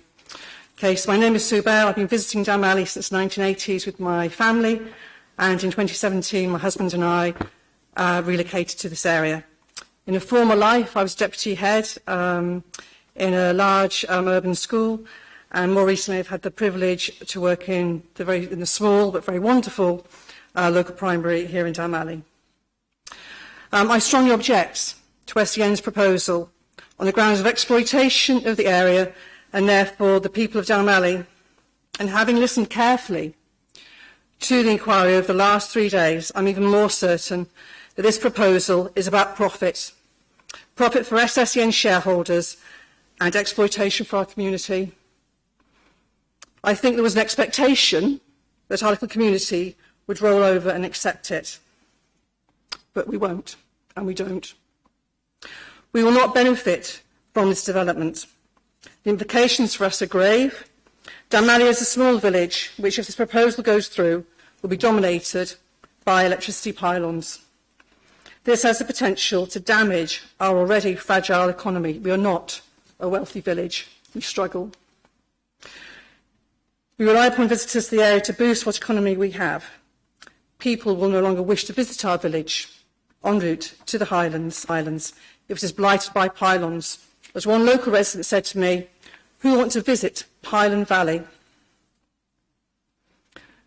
Not only has there been a lack of clarity about the height of the proposed new pylons, there's been some confusion about the construction of a substation to the east of the village on the A85 at Glen, Lochy, Succoth Glen. I was assured at a public consultation meeting that this substation was no longer going to be built, but now discover that this development may go ahead in the future.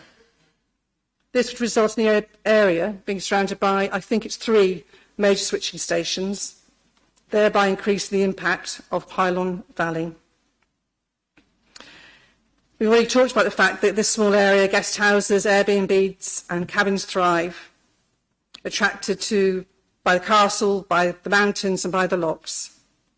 And there's a real concern locally that these small businesses will suffer badly if this proposal goes ahead. Farming is another linchpin of our local economy, and at least one local farm will be adversely affected by the construction of pylons on their land. Other landowners have also expressed concern. This area attracts new residents. There's quite a few of us here, actually, around the room. And I'm living proof of that. But I wonder if it will be such an attractive proposition once we are encircled by pylons. We're back to Pylon Valley again, folks. I understand the need for more electricity and therefore, by necessity, an improved transmission in structure as we aim for net zero. I wholeheartedly applaud and support that target, as do the majority of local residents. However, it would seem that our local area is going to be sacrificed for this. Why do we need to choose? SSEN could opt for an alternative route or methodology which would have less impact on our community, or perhaps even take the line underground. This has been discussed before in a public meeting, but I found the arguments against this unconvincing, and I have found them unconvincing listening the last 3 days. In the Loch Lomond and the Trossachs National Park, only a few miles from here, electricity pylons from Inverarnan to Ardlui have been removed. Those cables have been buried underground. Why can't they be buried underground here?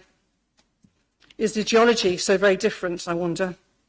What exactly is the difference between that area and little old Dalmally, apart from the fact that that is a national park? Power transmission costs are a very small percentage of electricity bills, less than 4% according to Uswitch and 1.5% according to an article in The Economist earlier this year quoting Ben Wilson, who is or was president of the UK National Grid. Protecting our local environment by investing more in infrastructure will have an insignificant impact on customers' total electricity bill. I fear that, in fact, profit is the main concern for SSEN.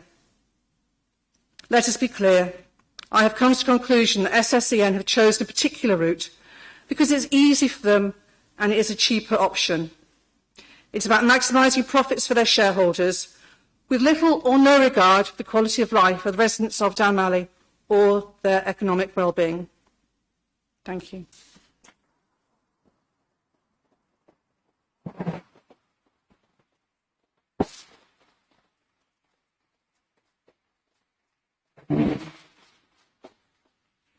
So I have statements from Janet Buchanan and Kim Stanton.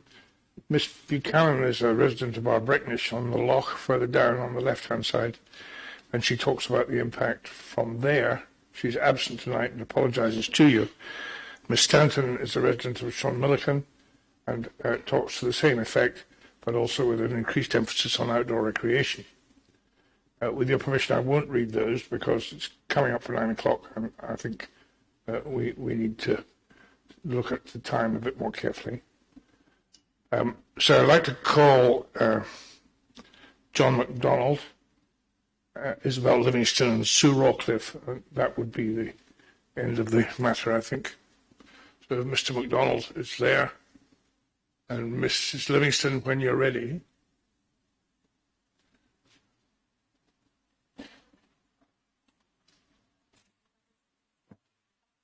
No, is this coming? All right. Thank you.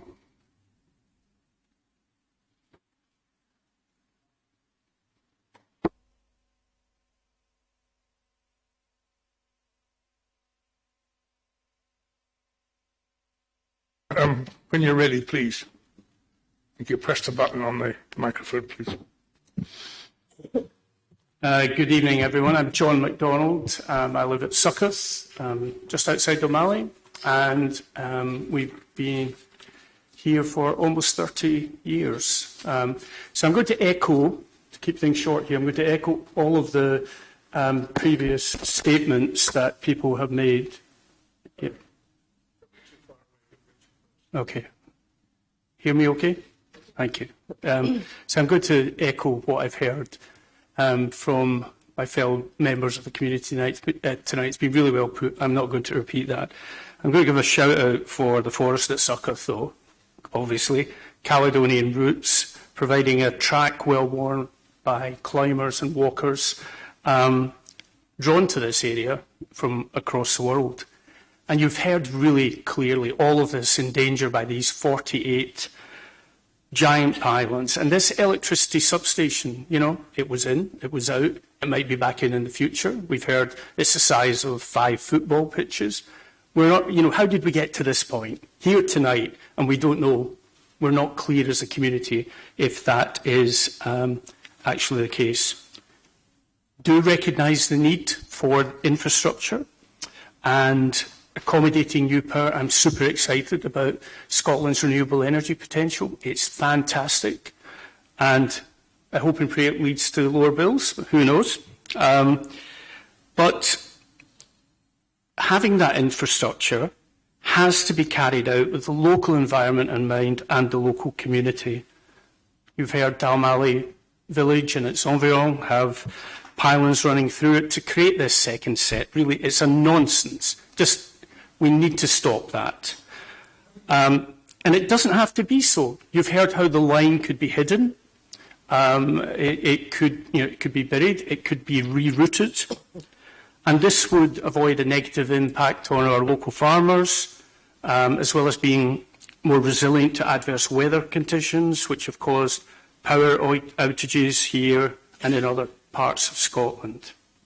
But I want to focus on the consultation, because we've been through what SSEN have been calling the consultation.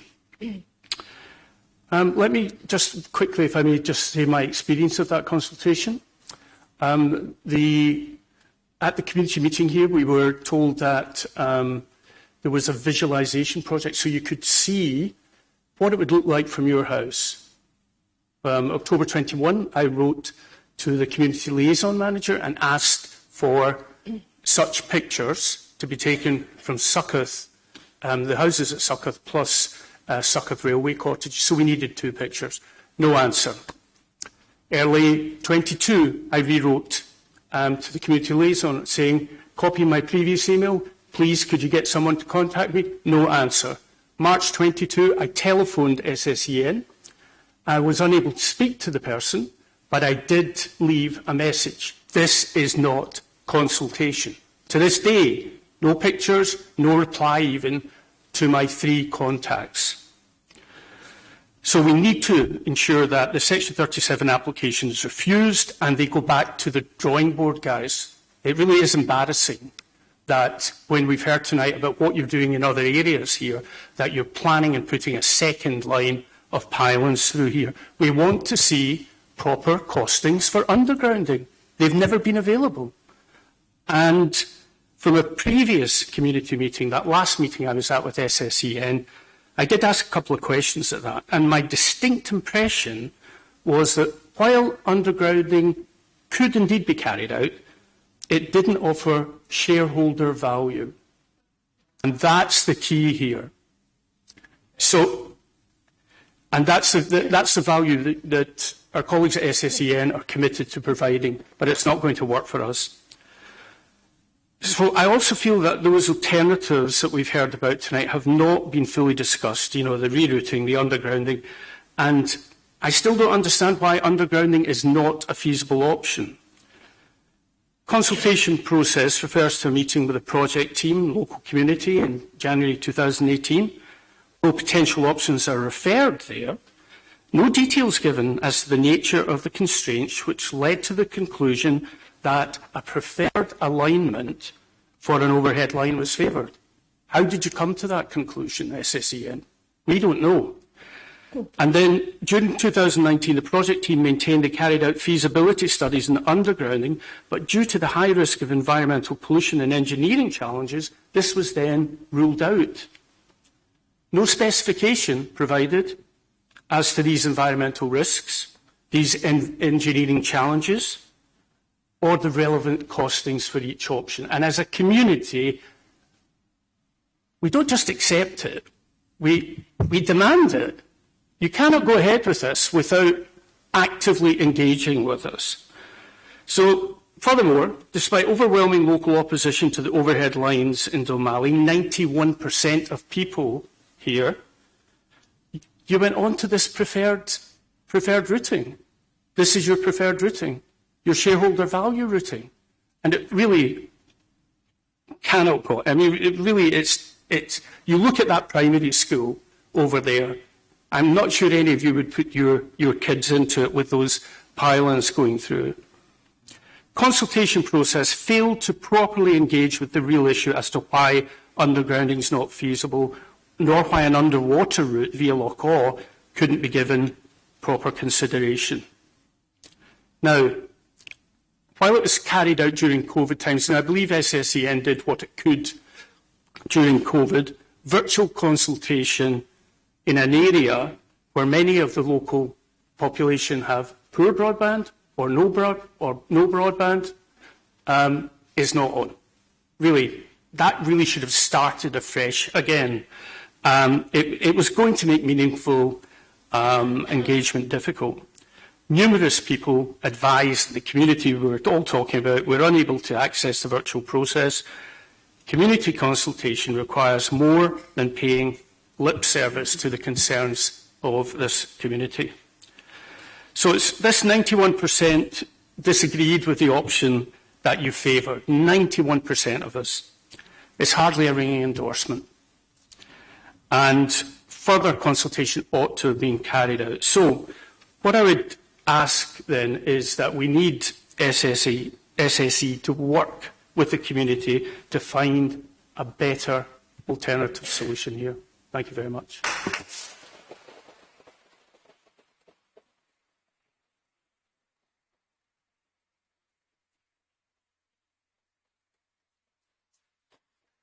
Thank you, Mr. MacDonald. Mrs. Livingston, are you okay to go ahead? Yep. Yeah. Just in your own time, then, please. Thank you. Good evening. My parents moved to Dalmally 50 years ago when I was 15 years old. Over the years, I met a local man, courted, married, and we went on to have 3 children. Dalmally was a bustling village full of young married couples with young families. Unemployment was non-existent, the railway, forestry and Cruachan power station being the main employers. The women, as well as looking after their families, generally worked too, many of them being bused to Tyndrum to work at what we now know as the Green Welly. Social activities were well supported by the whole village.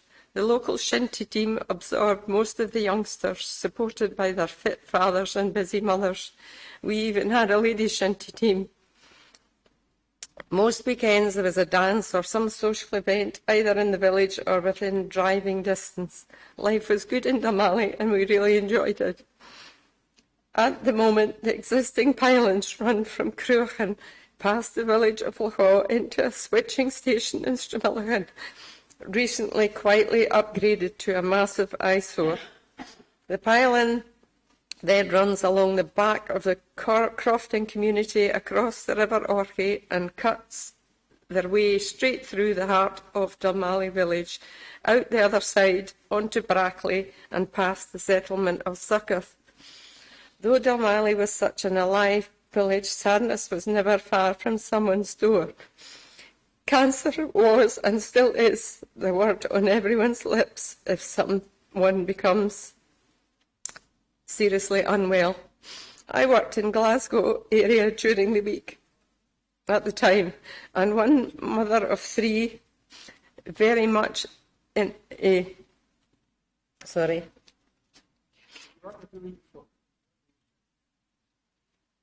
I don't really mind, I'll manage. And one mother of 3 in her 30s very much sticks in my mind because she was so far from home. Visiting was difficult for her family. I visited her in Garnavel Hospital, being treated for cancer. This beautiful mother lying there with a chemo drip in her veins, fighting so hard for her life, but sadly to be defeated, leaving a devastated father to bring up 3 young children. 2 doors away, an incredibly hardy, feisty, funny mother of 5 young sons, lost the fight also, leaving also a devastated father to bring up 5 young sons. She did manage, however, to share her clooty dumpling recipe with me before she died, and I still make it at many events in Dalmally that her sons visit, and they always take a parcel of her mum's dumpling away with very fond memories. It didn't stop with these families. Number 12, Glenview, lost a mum. Number 10 lost a mum. Number 7 lost a dad. Number 5 lost a mum and a granny. 3 people died of cancer out of number 2 and number 3, and a lady from number 1. Number 13, a husband, not long retired. Number 14, a lady, and a newer owner of number 4 currently being treated. This is just a very small proportion of the devastation of Dalmally.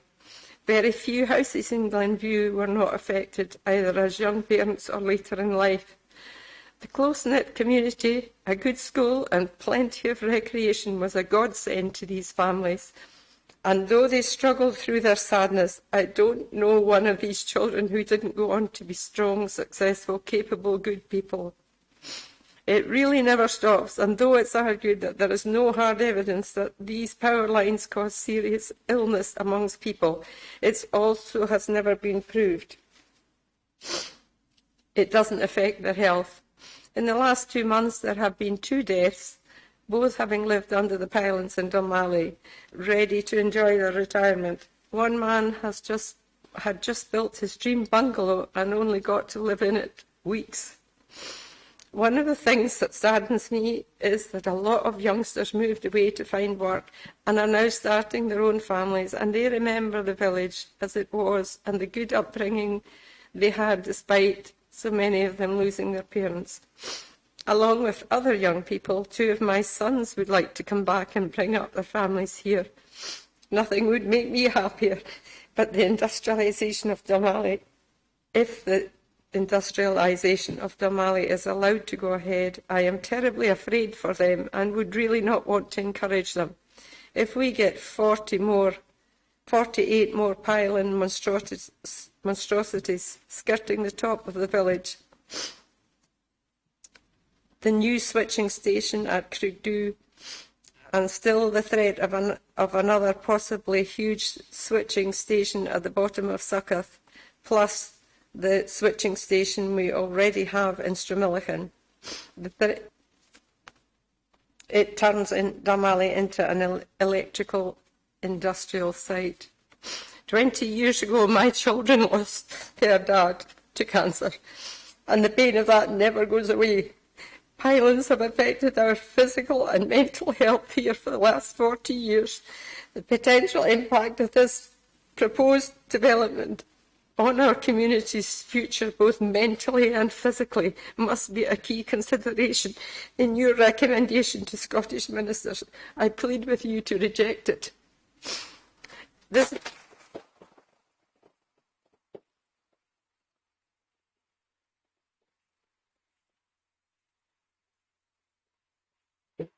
If you're content to leave it there, just am I not allowed to read my sons? Of course you can, but it is getting late, so the reporter has read it already, and that's the important thing. Right. Okay. Just read the last paragraph, if you would, please. I think that was the last paragraph. Did it? Right. Are you quite content with what you've seen? I have read what your sons had to say, but if you want to, as they're not here, I assume, if you want to put their views, publicly, I'm very happy to hear them. Yeah, I will do, because it's important. This is my youngest son. He doesn't remember his dad. I have grown up in Dalmally. I've considered it made my home for almost 30 years, and I hope to grow old here too. There is incredible natural beauty here, stretching from the top of Glen down to the banks of Lochy. One aspect of this beautiful landscape that I have never understood is the huge steel structures cutting the valley in two. I have often wondered how this was possible. Who had the sheer lack of morality to allow it to happen? I remember as a child either walking the dogs on the hillside or playing with my friends in the village.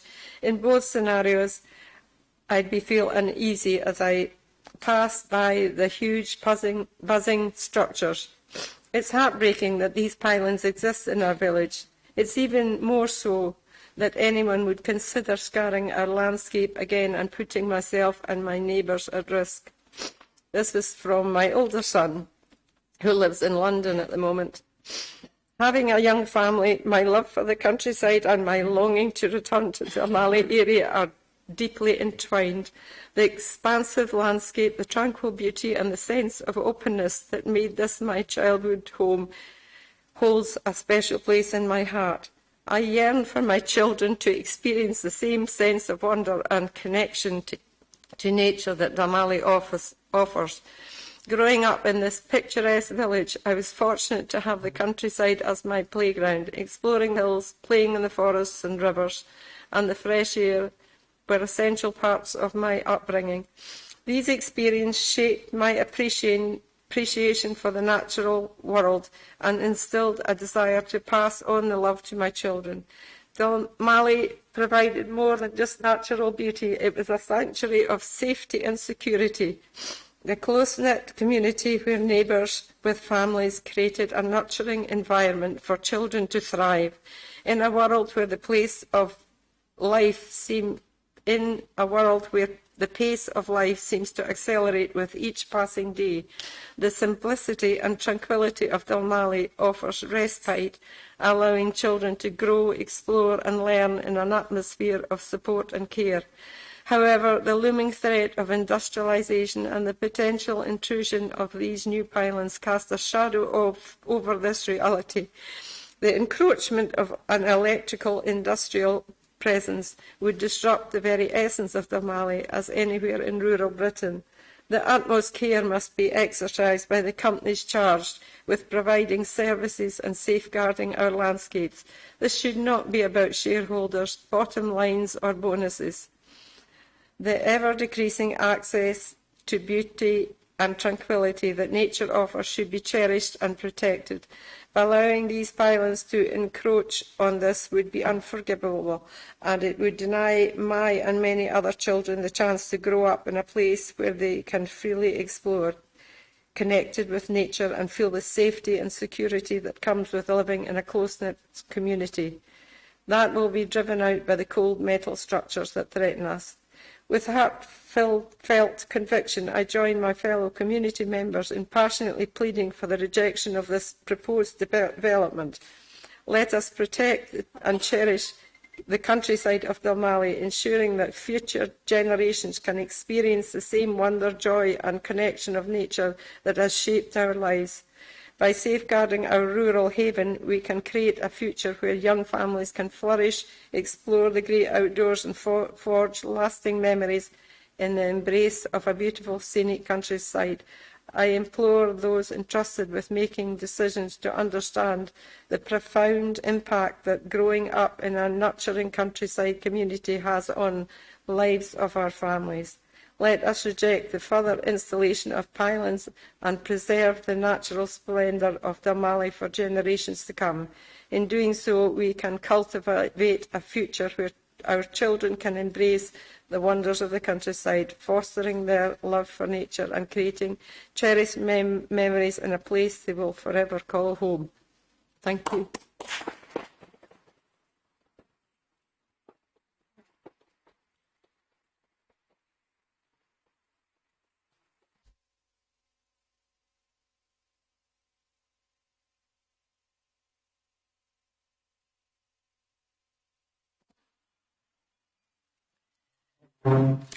Good evening.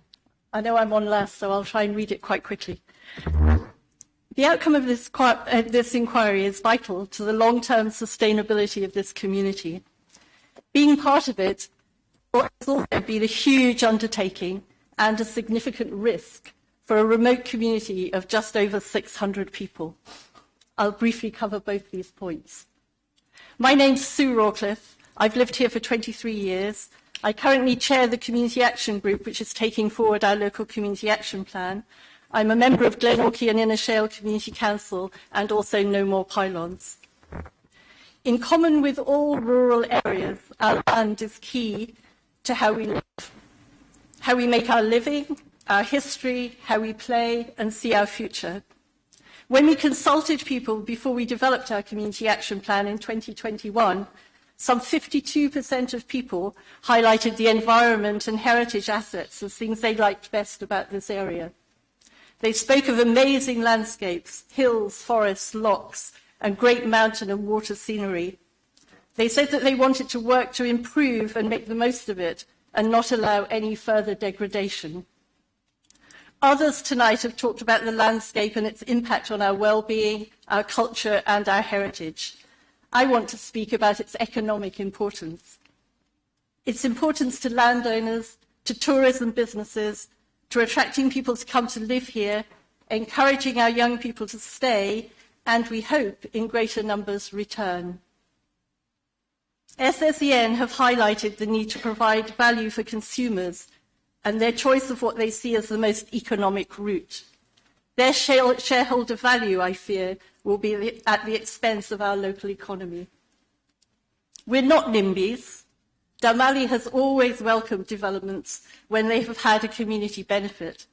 A prime example of this was support for the development of Cruachan Power Station in the 1960s, which brought work, resources and people into the local area. It sadly also saw the pylon line through the village, but that, we hope, was a different time. The present proposed development brings no discernible community benefit. There are promises of support to local businesses and skills training. Sadly, we've heard this before and not seen it come to fruition. Instead, the proposal threatens our very livelihoods and our plans for future development and sustainability.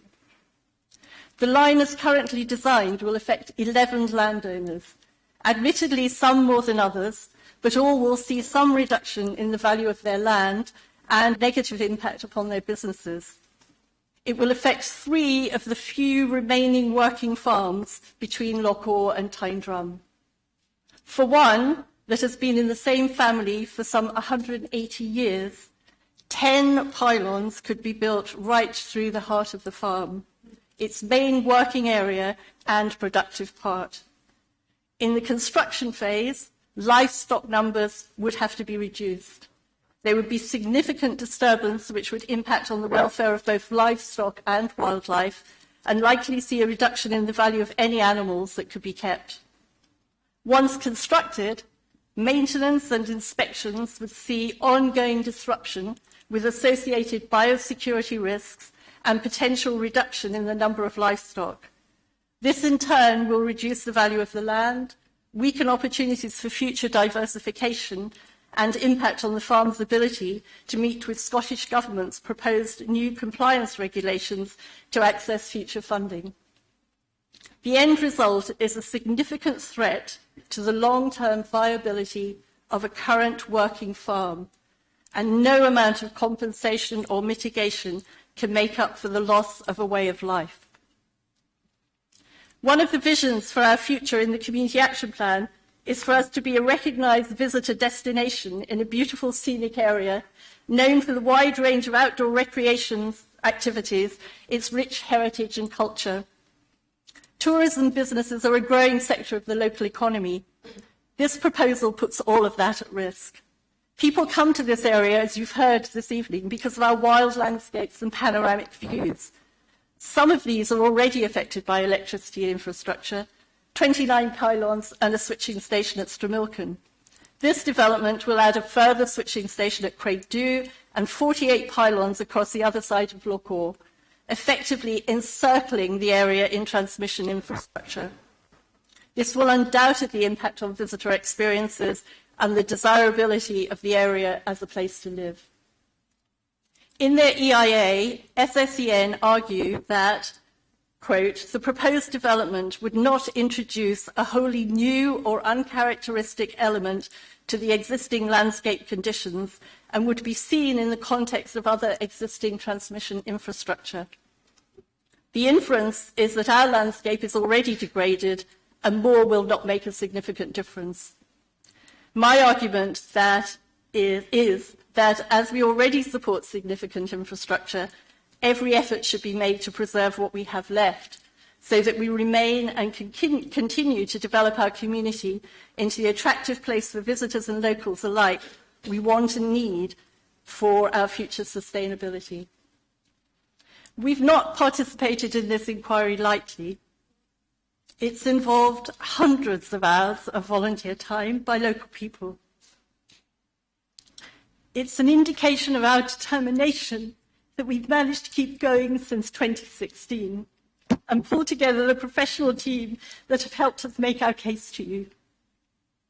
We're not spending shareholder profits or local council budgets to make our case. We are using the hard-earned resources of a not very wealthy community who have all chipped in what they can to support our involvement and make sure our voices are at the table.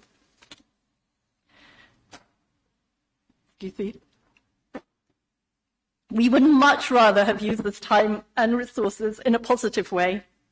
We have a huge number of priorities in our community action plan that all need our energy and resources, and we would much rather have worked with SSEN to find a solution that works for all than use them in fighting this battle. We were left with no alternative. Despite the professional teams at the disposal of a large global company and their deep pockets, which stacked the odds very much against us, we decided that we owed it to the next generation to have our say.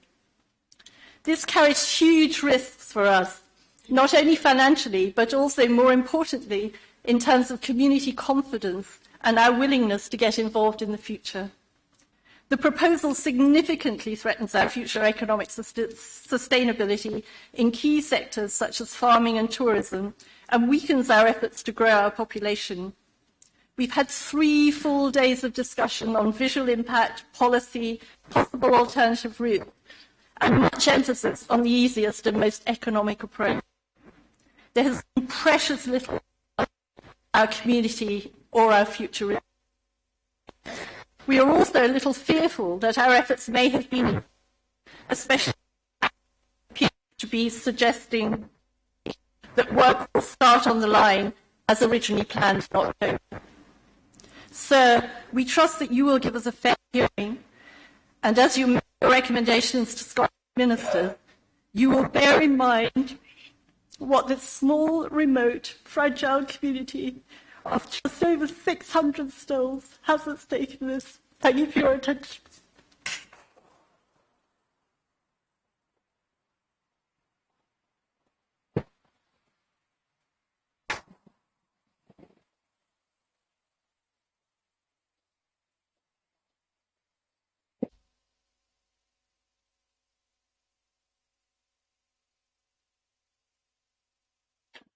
Thank you on behalf of the community for sitting so late. It's a lot to ask, and for listening carefully to everyone. This list of participants was a lot longer when we started, and I think much appreciated by everyone in the room. So with that, I think we can probably say good night, and thank you very much. I just wanted to say thank you to all, not just the speakers who were very helpful, but everyone who's shown some support and some interest in what's going on. You probably want to know something about timing and when ministers might actually be likely to make a decision, and that's a difficult one to predict. What happens in terms of procedure is the Council, Mr O'Carroll and Mr Campbell for an MP, will get 3 weeks to submit their closing statements, essentially summarising everything that's been discussed this week and providing their advice as to how they would like ministers to deal with the proposal. And then the applicant has 2 weeks to put in their final submissions. Meanwhile, I'll be working on my report to ministers, but I can't obviously get too far until I've had the final written submissions in from both sides of the debate. Once my report then goes into ministers, there's then another period of indeterminate length. They're very busy, so that will take, I suspect, months rather than weeks, realistically. There's a technical issue with the Council has got a new planning policy document which is on the verge of being adopted. It won't change the Council's position, I'm sure, but it's a technicality that I and ministers have to take account of the new document, give it more weight than it would otherwise have if it's just in a draft state. So how the emergence of that document compared with my writing my recommendation fits together might slow things down a bit more. I might need to go back to the parties and say, does this change anything? I suspect there's a possibility that might happen. Advise them to get on with it fairly rapidly. So that's a technicality, but I just didn't want you to think something's going to happen, overnight. It will be some months before we get a decision from Minister.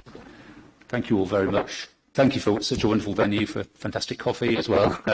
We're not used to being treated so well, so I'm sure you probably don't want to see us back, but if there's any better venue, I can't think of one. It's been really, really good. So thank you all very much. I'll close the inquiry now. Thank you.